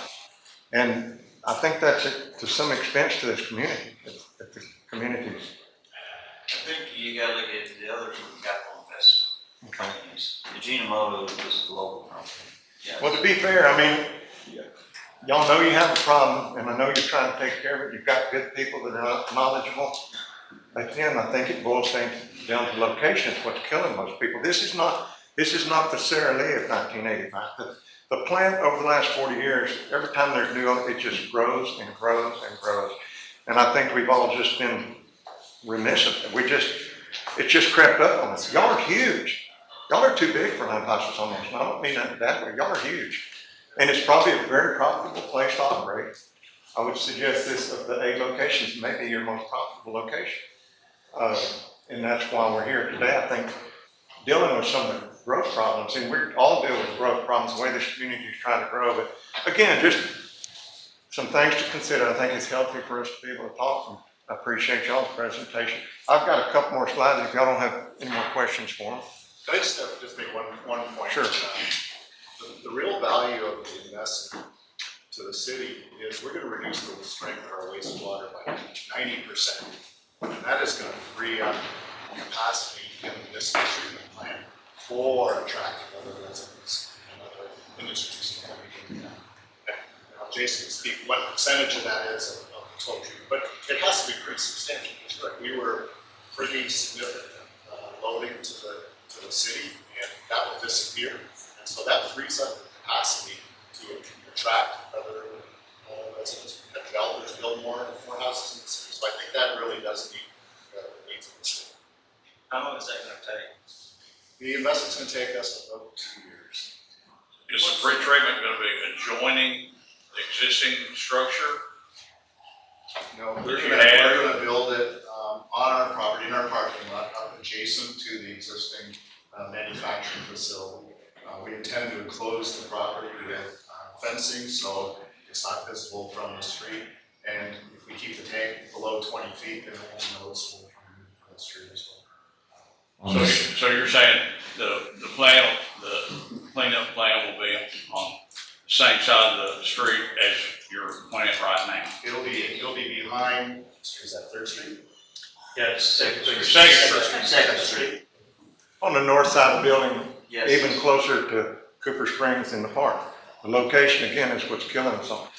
No, on the other side. Right, so Literally where the equipment is at right now, the temporary system. That's the north side up against the city. So, again, it boils down to location. I wish there was some flexibility with y'all for consideration of that. I'll flip through the rest of these slides. Again, not meaning to be mean, but this is some of the questions I get asked all the time. What are these? You know, the towers. People talk about ammonium nitrate. It's anhydrous ammonium. Okay. But what those are our corn silos. So to be able to stone grind the corn for making tacos, that's where we actually store the corn at. The piping going over the overhead of the road is literally to blow the corn inside this. So that's corn conveying over across. Exactly. So those two tanks are corn silos, and then that larger one right there is carbon dioxide. It was interesting to me that, can't see it very well in this picture, but that conveyor goes through the power lines, transmission lines on top of transmission line. I don't know of any other situation in town where, I don't know, that looks like that would be dangerous. I don't know what the voltage involved there, and that's across the street. That's over, that's even closer, that's back in there. Closer to the depot project, closer to Hannah Spring, the sculpture garden. So what's happened? I think the growth has happened so fast again. I think we've all been remiss. Every time that company sells, I think they go through a renovation or whatever. There's been several tax abatements over the years. When people come in to rebuild or renovate, they'll get a property tax abatement, which sometimes lasts 10 to 20 years. The water, there's just, I'll let the picture speak for themselves. I don't want to say too much more about it, but this is against the depot property that was just purchased. So like I say, we started a cleanup this past week. trying to help the city. I met with, Jesse. Always want to try to have their blessing, you know, let them know the city's overrun. They've got so many issues, and they're doing all they can. They've been very, very supportive before as we tried to clean up the creek and other projects. Now we're trying to help clean up that draw that's between the sculpture garden and the depot. We actually see that project maybe being able to integrate both parks somewhat and make it, we're not trying to take ownership of sculpture garden, but make it good for everyone. It's real pretty through there, but They're not gonna give it to you either. it's been so grown up, you can see, and so we got a lot of that out this past week. So I started where we started clearing, and I did about a 7-minute video. I'm not gonna bore you with that coming up from the backside, but this is what I encountered when I came up from the backside. Again, I don't know what's stored in all that stuff. I mean, is this really toxic stuff, or what are we dealing with? I mean, it's open to the public in the sense that it's visual, and it's up against the park and everything. This is on the north side of 7th Street. This isn't on the property where the building is. So I guess my question on this was kind of to the city, who watches for violations or code infractions? Is it Public Works, city manager, the mayor? Eric's probably supposed to be on watching out for that. So, I mean, we've let this go for 10, 12 years. It's not any one person's fault. I don't think we've just been remiss in a lot of stuff. And we need to do a better job. In the face of Lampasas, there's so many business owners. Excuse me, did you want an answer for that question you had for the city manager? Pardon? As far as code enforcement, did you want an Yeah, answer? I wasn't counting. No, code enforcement. It's not theoretical. It's not any one person necessarily. It's a community job.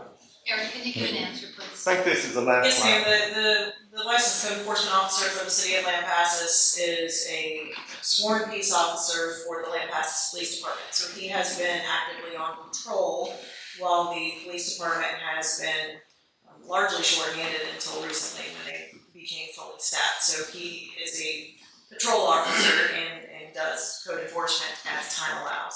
I do recommend in the future that the city consider separating the code enforcement officer from the police department so they can focus more on their code enforcement duties and less on patrolling the streets. Okay, thank you. That's one of our next pet peeves. Fort Lampasas wants to somehow help figure out code enforcement stuff. I mean, we just want to help. I mean, Okay, the next one, Eddie. I think this is the last slide. This is the face in our square. I mean, people that put a lot of money and passion into what they do, lots of pride. And I'm not trying to be ugly, but if y'all don't do anything else, please get the door fixed. But film on the door before you get Santa Claus back up there again. I don't Claus have to walk through there again. That's all I got. It doesn't fit with the square. It doesn't fit. It's not Lampasas. And I just wish there were a way to get it located in the business park or somewhere. So, you know, it's a lot of money, but there's a lot at stake too. So, Mr. Bowden, we got a couple more up on our list that I want to get through to and running short on time. sorry. That's, no. Mr. Hale?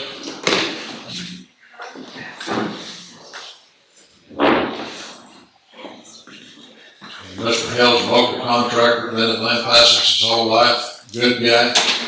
Yeah. Sometimes. I said I wasn't gonna say nothing tonight, but guys, I'm a big Farm Bureau guy. And y'all are jumping on the Anaheim also. I've worked for them 47 years. Mike, I'm gonna call you out.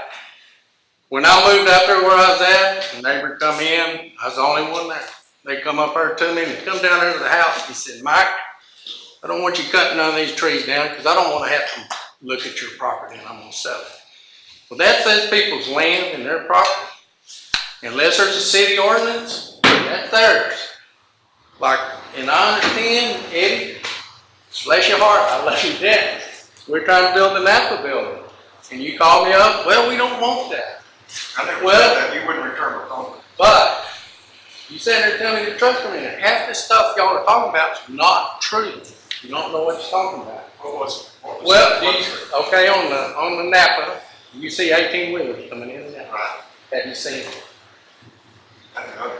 They're not there. That's what I'm trying to I tell haven't you. seen anybody. The Interim also in Winter Food, I worked there for 47 years. They've been good to this plant. Half this stuff y'all see that I do, and the 3 other projects that we've done for the city that we can't do these projects if it wasn't for these people right here. They employ a lot of people, a lot of tax revenues. I know y'all want new businesses in. How many employees, how many employees do you got? How much money do you pay for taxes? 7 employees. What's the average wage of those?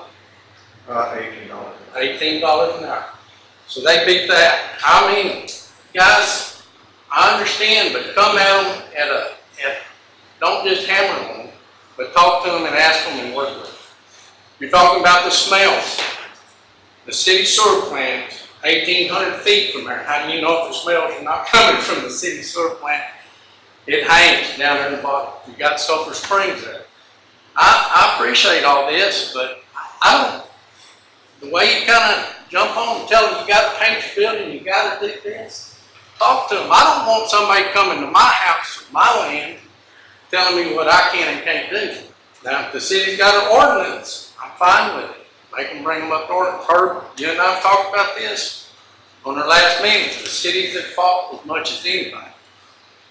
We got an industrial park out there, we got a bus barn in, and we got a trust company. For 25 years, we've been trying to get businesses out here in town.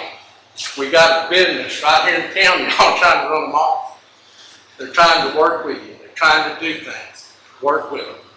We've had city council members, city mayors, city managers, all go. Everybody's got an agenda. Not only that, I've seen it with Tyson, IVP, every one of them has bought out. We've had changes of people. But these people are working their tail off trying to comply with everything we do. But if they can get a good scope, and it's like me and Herb, you and I had this talk down there with 2 others. And when you get above and beyond, it's not what the rules say, but it's what we want. And you can't do what we want, you gotta go by what the rules say or what your ordinances say, in my mind. And then I think that's how that all started. It did. Mike, with this council, is Yep. the city let these ordinances just fall on their ear. Or there's no ordinance. And I'm not gonna just say it's Ajimoto. It's everybody. It's been all over the place. And what I think that this council wants to do, and our manager that exposed a lot of this stuff and gave us the opportunity to say, hey, we got to get better. And I think that is what this meeting is here for, is saying, hey, we've got to get better. We know that stuff is coming down the pike, and we got to get ready for company. You talking about the food plant down on the square? How many of y'all ate at Eats? When it's open, the line's backed up every night. So I mean, does the food plant hurt that? Way it look, way it smells, way it does, or whatever. Eats is there. Look at the factory, the beer market over here. But in my mind, what we need to do is you need to get a set of rules, you need to enforce them, and not just for certain people here, there, and everywhere. But when you tell them to clean up their deals and paint their deals and change their buildings, I don't think that's right. Unless you got a city ordinance that says you got to repaint it or put rock on it. If there's not a city ordinance, you can't make these people do that, can you? I mean, Mr. Keel, would you want somebody coming to you and say, hey, I don't like your house. It's red. I want you painted pink. I mean, it does, I think they're willing to, sounds like they're willing to be good neighbors. And we as the city hopefully will be good neighbors back. Well, that's and what it I sounds think like. that's my point, because they spend a lot of money. We need this company. We've been 25 years trying to get one here. We got one here, but now we're trying to run them off. I don't understand it. I don't think anybody's trying to run anybody off. Well, I bet they feel like it right now after this meeting. But I feel like we've been, I feel like we've got to get better. I do too, but like I said, whether that pre-treatment plant's at their place or the sewer plant, they're at 1,800 feet. I don't think that the sewer smells are going to be any different from right there, or they're going to be there at the sewer. That's my opinion. But I don't know, you're talking about surveys, impact surveys, I don't know if cities had one on the sewer plant, on all of that. But I know you're 1,800 feet, which that's not very far. But, and that's about all I had to say, and I said I wasn't gonna say nothing, but I've worked there for 47 years and I've seen them jump through hoops, but I've also seen faults on both sides, you know, I'm gonna tell you up front. But city council changes, city managers changes, city inspectors changes, it all changes, but it's not right to tell somebody what color to paint their house. It's just not right. Ask them, but don't tell them. I know it made me feel this big when that neighbor of mine said, don't cut trees down, you don't want to look at my property. Guys, that's my problem, that's my land. Ask them, work with them, if they're breaking the law, make them pay. The city does too. Problem is, the city makes a mistake, y'all don't have to pay for it, pass it along, but we make mistakes, we got to pay for it. And I'm just being upfront. We're having to pay for a lot of past mistakes right now. I agree, and Herb and I have had a lot of conversations. I've got a friend that worked for one of the largest chicken companies. I've got a friend that was a mayor up here in Georgia. And what cities do like this, when they have growing pains and all this stuff, they come after people with the deepest pockets. And that ain't him. But you look at our industrial parks, and you'll see they're sitting empty. I guess Trust Company's the only one we got, Wesley Pro. I tried to get in the industrial park up there and they said I didn't hire enough employees. Wesley Pro's there, and I understand he loves hard, but I mean his employees are all out of town, his work's out there. Well, all right. I mean, you know, and Eddie, I appreciate what you're doing in the building, but a lot of this stuff, 7 years we tried to get this snapper store in there.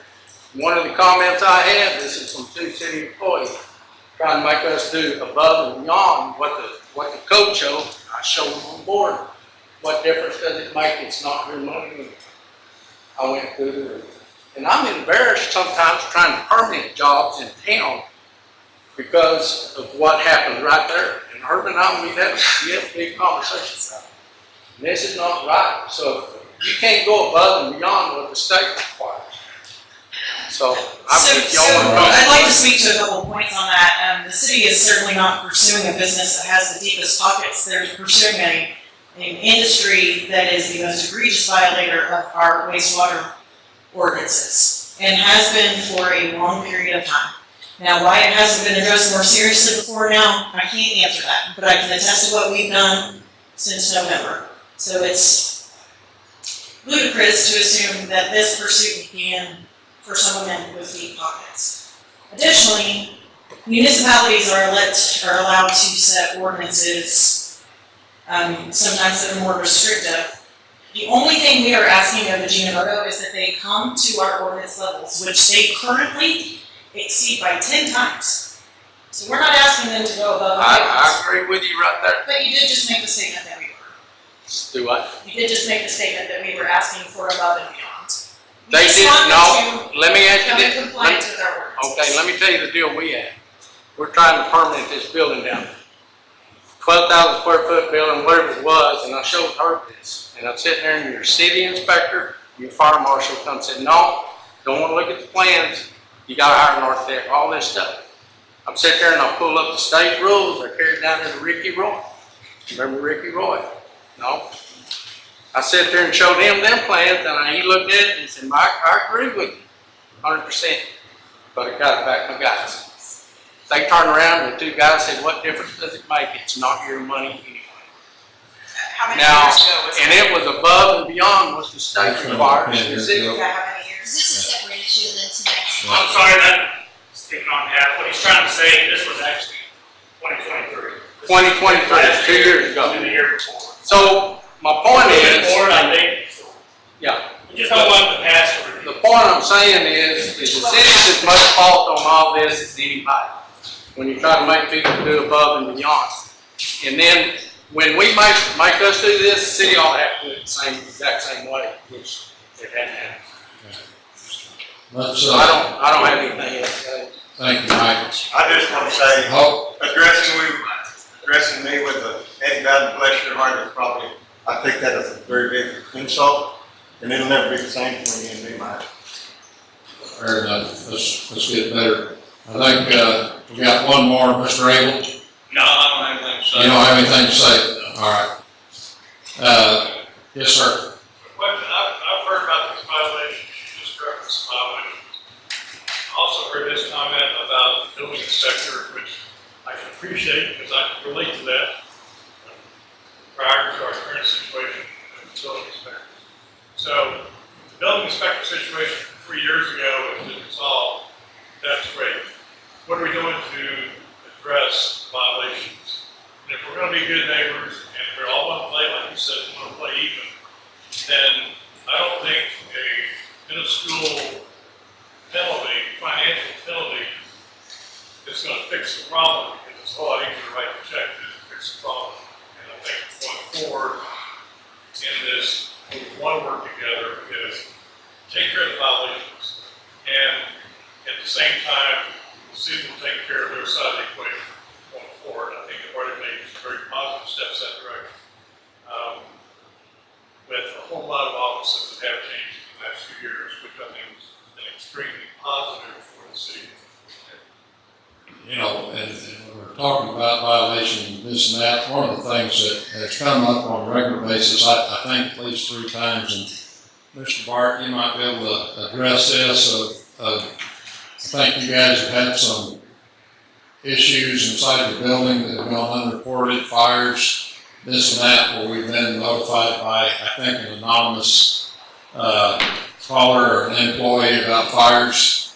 I think this is some of the stuff that we've got to get cleaned up, that you guys got to be transparent with in your business. And Bart? And I will make a statement on that. We have been working closely with them in reference to the fire alarm issues and the unreported fires and things of that nature. Their system prior to now was not monitored by an alarm company that transmitted straight to the dispatch center, and now it is. They have had some continuing issues with notification appliances on their alarm system, and I have had constant communication with them. They have brought it up before once, had some setbacks, and we communicated consistently, and they're back up to 75% of the alarm system operating properly. It's a huge jump from where they were. There was I felt like a little dishonesty there at the beginning, but that curve thing got going. We communicated effectively, and we've been able to. Yeah, additionally, we got more work being done this week. Wednesday, Thursday night, those systems will be repaired. And then we're putting in, we're going to be submitting a capital project on a broader scope of things. Take care of it. You know, one thing I would like to address going forward is I've made some requests to have walkthroughs when y'all are in downtime on your shutdown. Sure. And so far, I know James and I talked about it a little bit, but haven't come to fruition yet. And for the importance of all of our guys that would respond there and they've done emergencies, it's really important. Many of them are newer and have never been inside the facility. And I think y'all would agree if they now look at this aspirin in there, just because of the facility it is. You can be amazed. Yeah. As far as the wastewater temporary solution, is that helping at all? Stephen, can you speak more to that? But yes, the data that we're seeing coming in from our weekly testing is showing significant decreases in their measured levels of Stephen, do you have a report on that? They were able to reduce it just about 50% in the interim. So the system that James is running can and looks like it's built for it. Moving forward, we will sample while James is running that system and also when he's not, so we can compare the difference. We begin that this week. How do we know this new system is going to work? Because, I mean, we were told 3 to 4 years ago when we were talking about the frac tanks that was going to be the answer. And I sat in on those negotiations and with their team, and and those were supposed to be temporary answers. And we had great engineers and everything else. And, I mean, we got 0 performance. And I think what we're looking for as a city, as a council, and management, we're looking for some performance and compliance with what we're at and not. We can't, and somebody told me that was just, just kind of throwing a dart at a wall hoping it was going to work. I don't know what reasoning was behind the frac tanks, the temporary frac tanks that are still there. To answer your question shortly, that's what we pay engineers for. So they hire engineering firms to get that moving target. I do believe them to be a reputable firm. See what happens. And we've worked closely with our engineer as well to design. This is, and I'm talking back when they put frac tanks in. It did work. We're not still using the same engineering firm. It's completely different technology, and obviously they didn't have $12 million capital commitment to install temporary frac tanks. So we're talking about two completely different project levels. And I don't believe there will be a commitment to spend $12 million for technology that's questionable. It would have been proven somewhere. All right. Going once, twice. We appreciate you guys coming out tonight, being part of the solution, and we just hope that this can be a win-win situation for both of us. And thank you guys for coming out to this town hall. And with that, I'll look for a motion to adjourn. So moved. Second. All in favor? Aye. And with that, we'll take a 10-minute break, recess.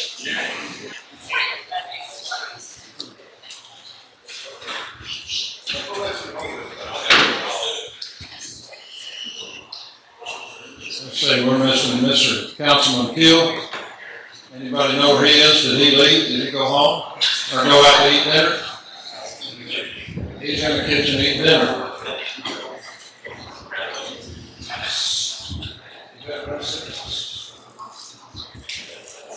Here he comes. You didn't bring your plate with you. No, sir.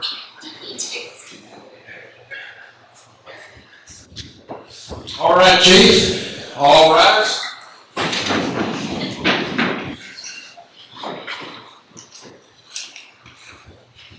Let us pray. Dear Heavenly Father, we couldn't be more grateful to be in this great community tonight. We thank you for all the good citizens that came, speak their minds, give us some information, and hopefully lead us to good choices to be made for the betterment of everybody. We thank you for our town. We thank you for our elected officials. We thank you for all our employees and all our citizens. We ask that you continue to be with us tonight. We ask that you watch over us in safety. We ask that you forgive us of our sins. As always, in Jesus' name we pray. Amen. Amen. Please join us in the pledges. Allegiance to the flag of the United States of America, and to the republic for which it stands, one nation, under God, indivisible, with liberty and justice for all. Honor the Texas flag. Pledge allegiance to the Texas, one state, under God, one indivisible.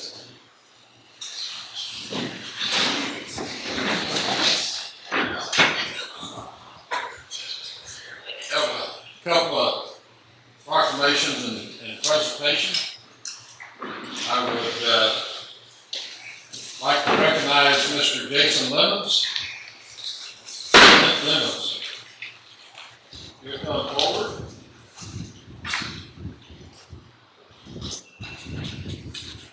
I'm going to read this memorandum here. This memo is to request the inclusion of accommodation for Officer Jason Lemons in the upcoming city council packet that I asked the mayor to read this during the next city council. Okay, here we are.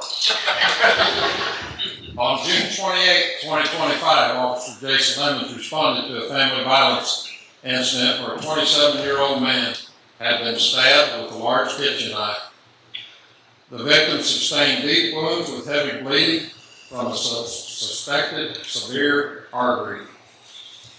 Recognizing the immediately life-threatening nature of the situation, Officer Lemons retrieved first aid supplies from his patrol vehicle and administered aid without hesitation.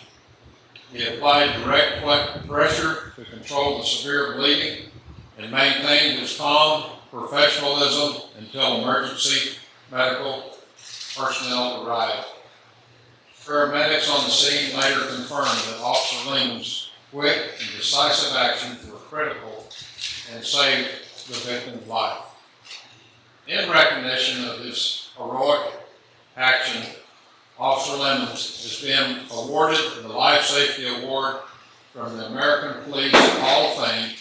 His courage, his skill, and dedication to the duty are in keeping with the highest standards of the Lampasas Police Department and reflect the great credit upon himself and to the city of Lampasas.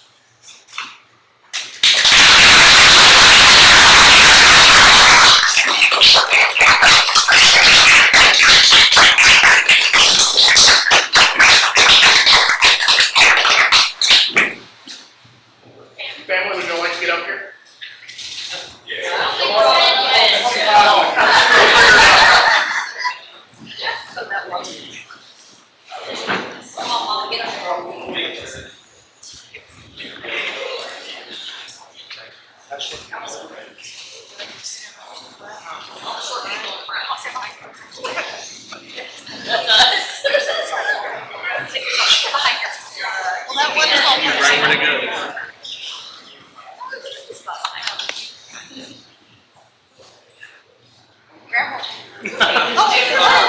Oh, grandma's coming home.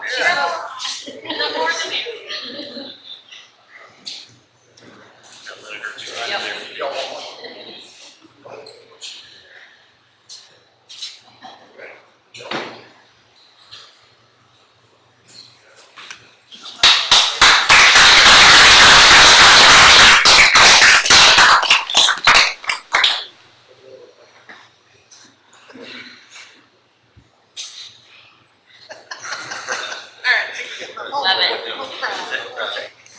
Hold on, we're going to present another award for the most participants ever in council meeting.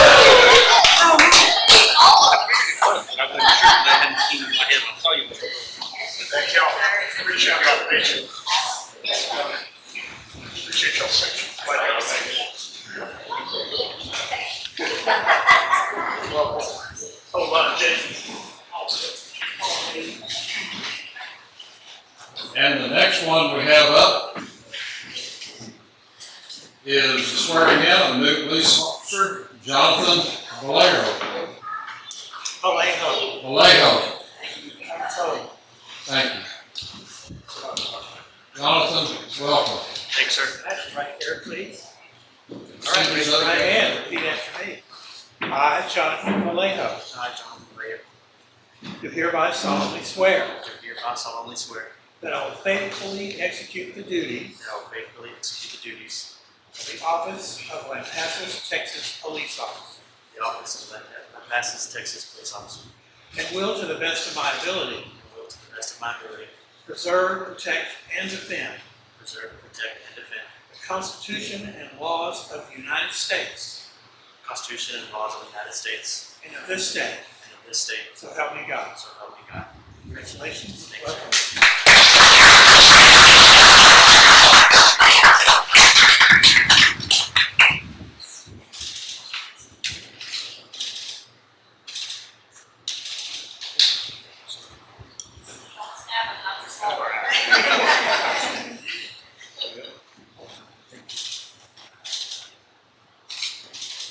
Come on, Beth.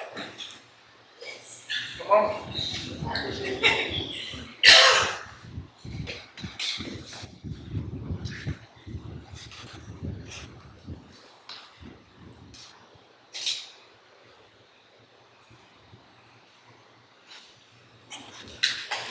Thank y'all.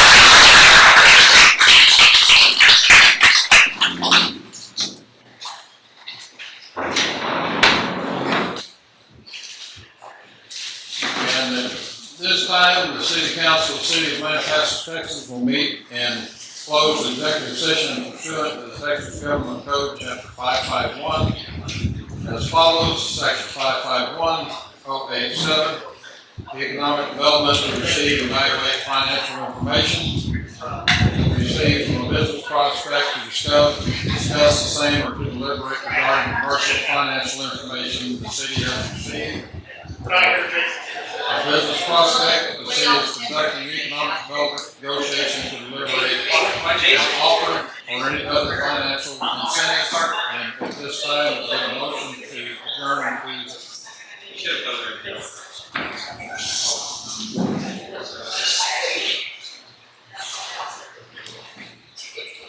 Now, we will go to 551-071, consultation with an attorney.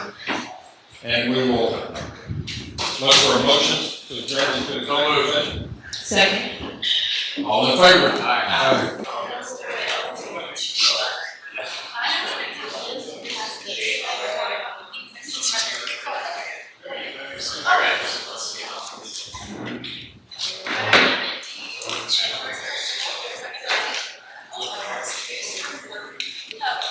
All right, nothing coming out of executive session at this time, and we will reconvene. First item up on the list is our public hearing citizens comment, 3-minute time limit. Citizens comment, any citizen who desires to address the city council on matters not included on the agenda may do so at this time, and there is none. Citizens comment, any citizen who desires to address the city council on a matter that is included on the city council, and there is none.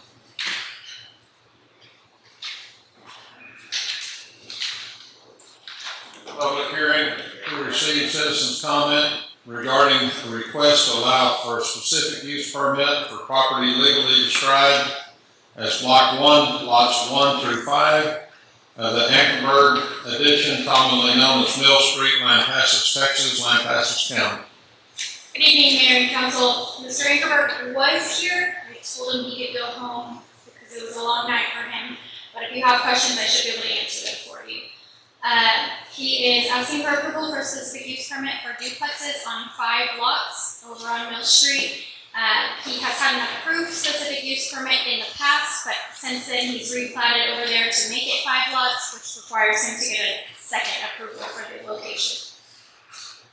I have received 6 letters in favor and none in opposition at this time. So, what was the motion? This is just a public hearing. The motion will come at a later time for the ordinance. Okay. I like that. It's already there. Duplex is already there? No. Oh, okay. Now he's proposing that P and Z packet. Okay.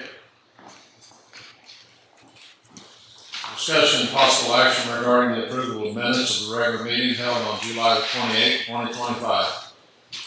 I move to approve the minutes. I didn't see any corrections. Second. All in favor? Aye. Discussion and possible action regarding the approval of minutes of the special meeting held on August 6th, 2025. Again, I move to approve the minutes. I didn't see anything that needed correction. Second. Any discussion? All in favor? Aye.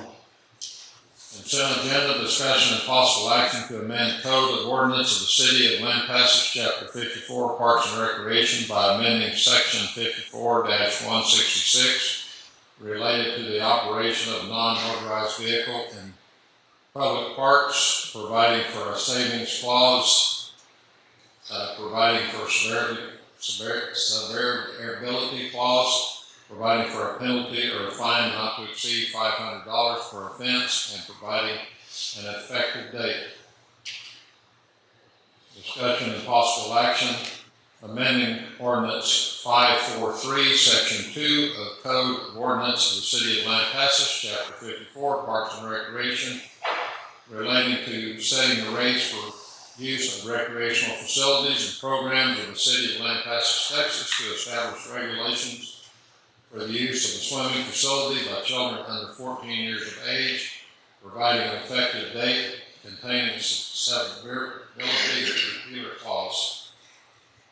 I move to approve the consent agenda. Second. Any discussion? All in favor? Aye. Board's department report, and there is none.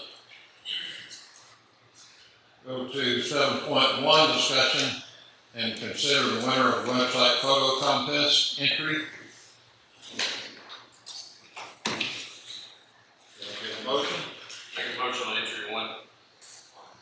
Second. Any discussion, all in favor? Aye. Nay.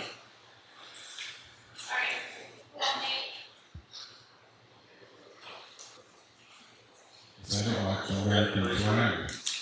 And I'll go aye. They don't like the American flag, I don't like.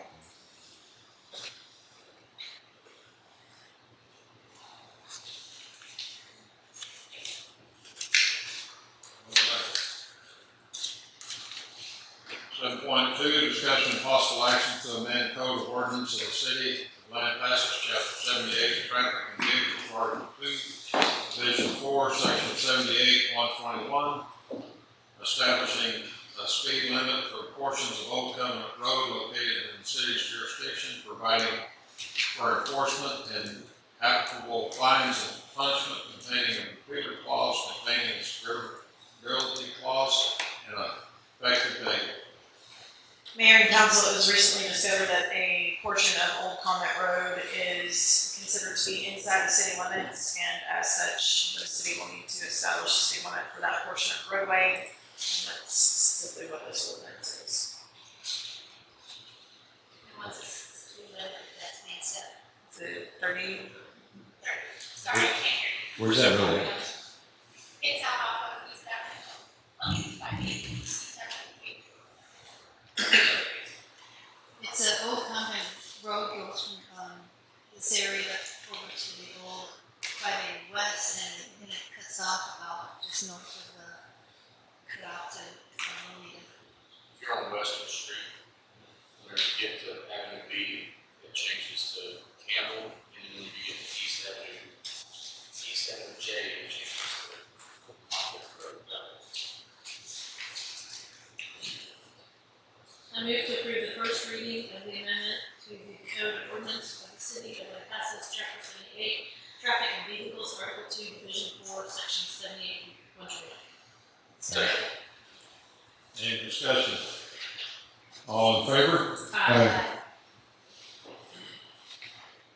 7.3, discussion and possible action regarding proposed tax rate for the city of Lampasas on all properties subject to taxation within the city limits of Texas for the year 2025 for the use and support of municipal government of the city of Lampasas for the fiscal year beginning October 1st, 2025, ending September 30th, 2026, apportioning said levy amount and various funds and items for which revenue must be raised, including providing a sinking fund for retirement of the bonded debt of the city. Mayor and council, state law requires a roll call vote of the governing body of the city for the proposed tax rate for the next fiscal year. The rate that we discussed was maintaining the 34-cent tax rate moving forward into FY26. If that is the rate the council would like to go ahead and propose, then we will need the motion to announce the proposed tax rate, and then Kaylee will call each individual council member for your yea or nay vote. I'll make a motion to keep the current tax rate at 1.34. Second. I would love to have us go just slightly above 0.34 in order to pay for the first responders to get a little bit additional pay. I think that is above and beyond that they need something in order to keep them here and keep them within comparability of other cities.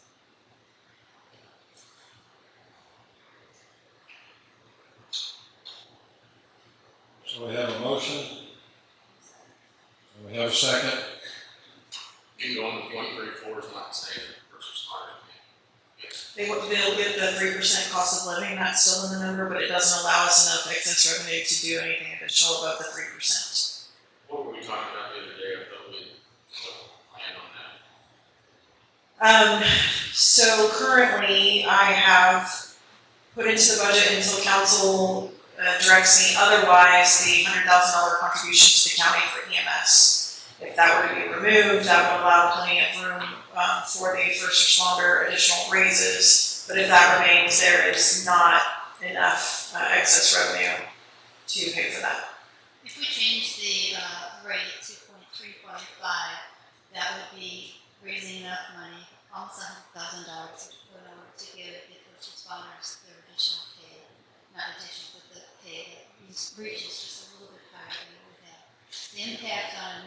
city property would probably be about $1.30 a month. And I don't think that is overly ambitious in order to pay first responders a fair wage and experience for what they do for our city. That would be $1.30 a month per. But also, 100 kids. Per 100 per house. I think, actually, when we looked at those numbers, at 238, between the 200 and 250 range, the increase was between $2.50 and $3. And that amount, But that's per 100, right? No, no, sir. versus That's the comparison was the average. anticipated monthly increase period. But we were also discussing that since city residents are also paying county taxes, the county should pay $100,000 for this. That is one of the thoughts that was put out there, yes. And there's different ways to look at that. And I think this person reached out to the county and there was a gentleman's agreement that the city would pay that for 5 years. I would caution the city to be careful in that approach with the county, as the county does contribute significantly more financially to the city annually than that $100,000. They pay us $290,000 for EMS dispatching. They pay a portion of a firefighter, and although it is not very significant, it's about $25,000, and they do pay a portion towards animal control. So they could certainly withhold an equivalent, if not more, from the city of Lampasas. And they are paying $100,000, I think they had to do it this year. Gotta disapprove it this morning. And if they did pay us for dispatch, they didn't have to hire their own people, right? It costs more than. Right. I personally think, because we went through this last year and agree, because Hamilton went up 200,000 last year, if you remember. And that's when they brought it to us in hopes we would split it. At that time, I thought it was an agreement that we have it with them. And so that's why I was surprised this year that it was, taken off just arbitrarily, without it being presented.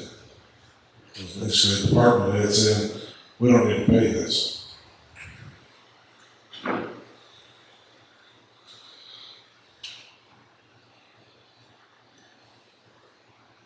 So I would move to amend the motion to tax rate being at 0.355 rather than 0.4.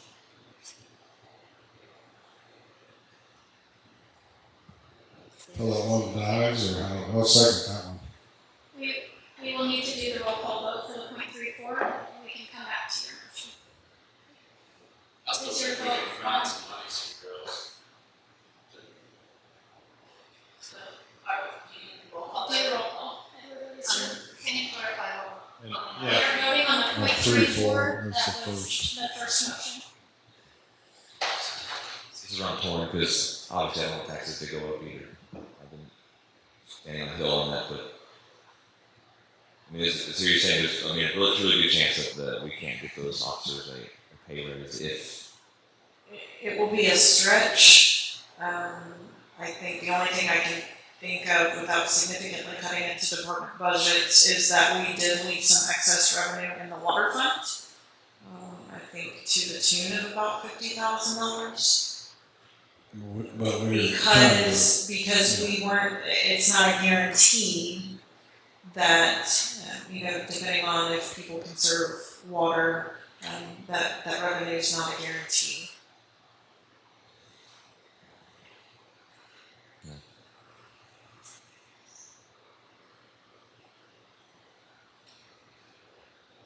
I'm gonna just trust it and stick with 34. What'd you say? 3-4. 34. Will you please say their names? Eric, 34. Dorothy, No. No, no. 3-4 carries.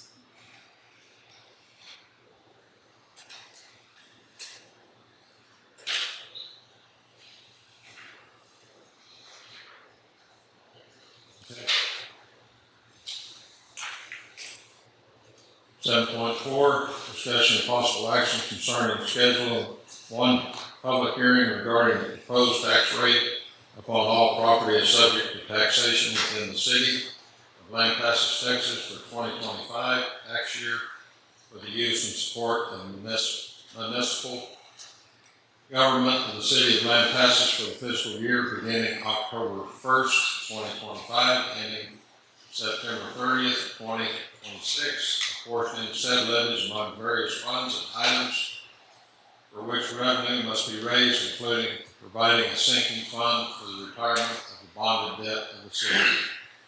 Mayor and council, the city is required to have a public hearing for the proposed tax rate if that rate is above the no new tax rate and below the voter approval rate. The dates that we feel are available for that public hearing are September 2nd, 3rd, or 4th. I'm not sure if that would be a great new welcome for your new city manager, but those are the dates that we are proposing for the public hearing. Last year, I believe it was held on a Wednesday, so that would be September 3rd. 3rd is a Wednesday. Well, yes, but why does it say September 8th? Yeah, that's the proposed adoption rate, so that's when the ordinance will go. Okay, so we'll have the public hearing a week before, and then the tax rate will be voted on September 8th. I apologize. So we're still deciding on 6th or Correct. could we schedule one public hearing on the proposed tax rate for September 3rd in Jack Calder Council Chambers?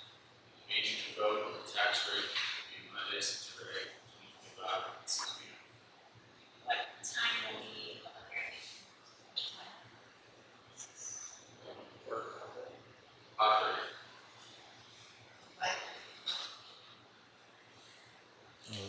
I'll second. Any discussion?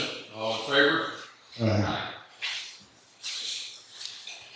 Discussion and possible action regarding the first reading of an ordinance for a request to allow for a specific use permit for property legally described as Block 1, Lots 1 through 5, Ankerberg Addition, commonly known as Mill Street, Lampasas, Texas, Lampasas County. Good evening, Mayor and Council. This is the ordinance that goes with the public hearing we discussed earlier. So we'll answer any questions.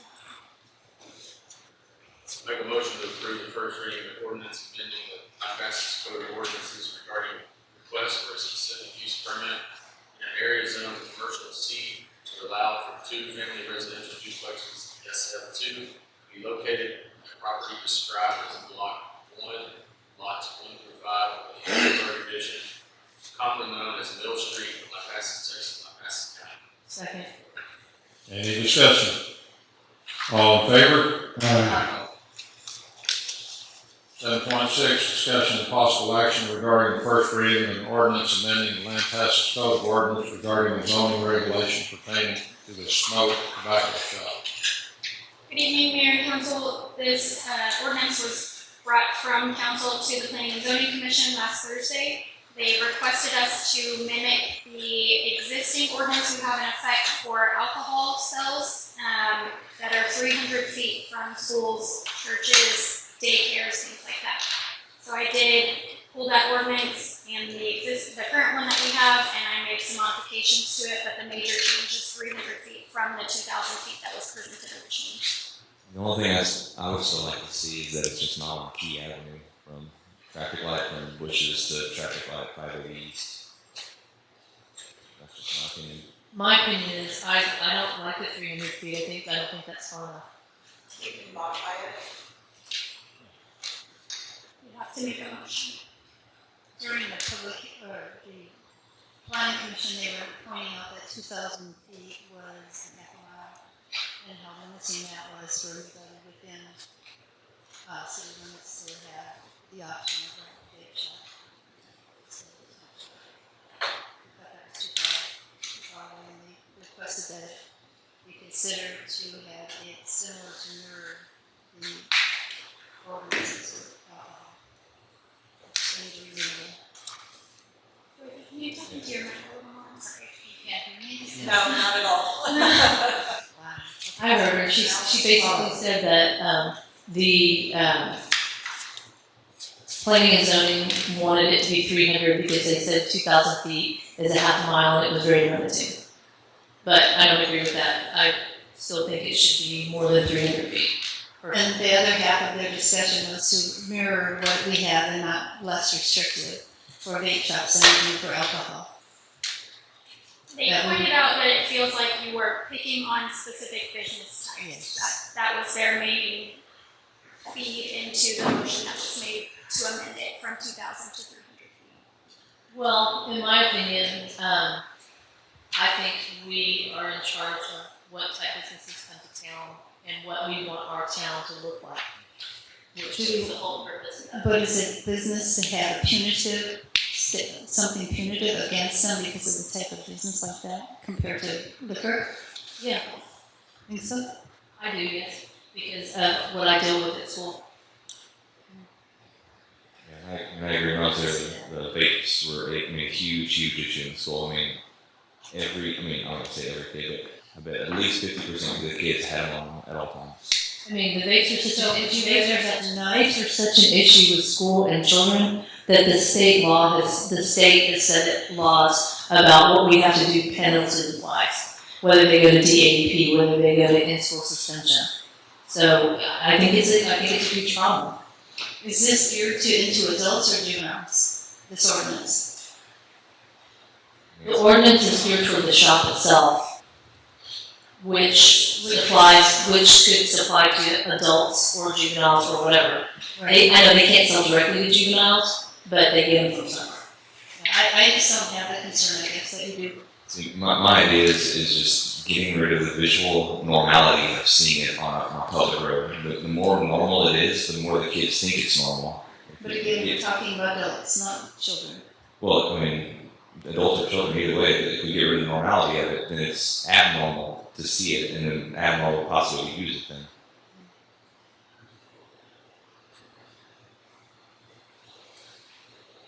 I would like to make a motion to no vape shops from that traffic light, or that 183 traffic light, 183 and 281, all the way to the far side of Key at the 580 East. It almost accomplishes that with your 2,000 feet. Yeah, but it still gives them the option to get off of Key into different areas. It's not limiting, to the 2,000 feet. I mean, we're covering a huge territory. Just keeping them off of the main drag, they can still build off a couple streets over. We're not limiting that. It's still giving them options in town. It's just keeping it off the main drag. Well, I mean, that's where everyone drives through and sees our town. To me, that shows a lot what our city looks like. We keep that kind of stuff off that main drag. That's who we are. We have a motion and a second. What was the motion? To put on there no vape shops from basically bushes to not 2,000 feet, just off a Key. Because then you have 190. What you could do out of 190. Well, I mean, that's Key Avenue is our historical main drag though. But I mean, you're allowing it on 190. You're allowing it on Walmart. That's just my opinion. Therefore, if you have the feet, well, you can, because that close is Grace Fellowship, how close is 2,000, half a mile, that limits it to a lot of different areas. So Versus straight naming streets. So if you did name a street, wouldn't this ordinance have to be rewritten? Yes. So it's easier just to modify the 2,000 feet restriction, which is about half a mile. Where's this one? Any churches or schools. Less than half. It's 2,000 feet from door to door of whatever we're trying to limit it from smoke shop to church, from smoke shop to school, it's door to door. So what would the difference be between the 2,000 feet and 1,000 feet? Like, is 2,000 feet was half a mile? A quarter mile. 2640 is. So that'd be like a little less than a quarter mile. It would be just under 2/10 of a mile.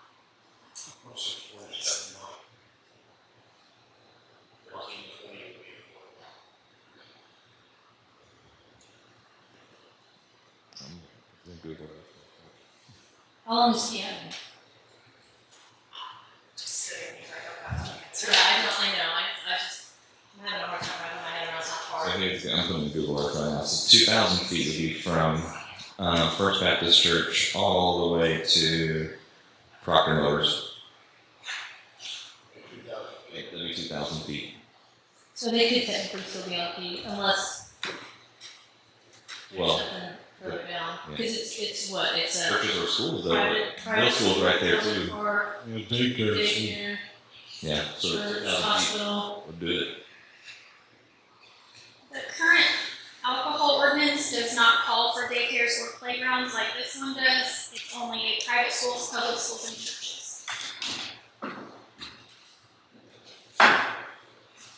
I mean, 2,000 feet basically they can't be in town. Though. I mean, if you do that, it's a square. I mean, they can't be in town. Period. Would 1,000 feet allow for it to be not on the main area, but yet still let someone open that somewhere in town if they wanted to open something in town?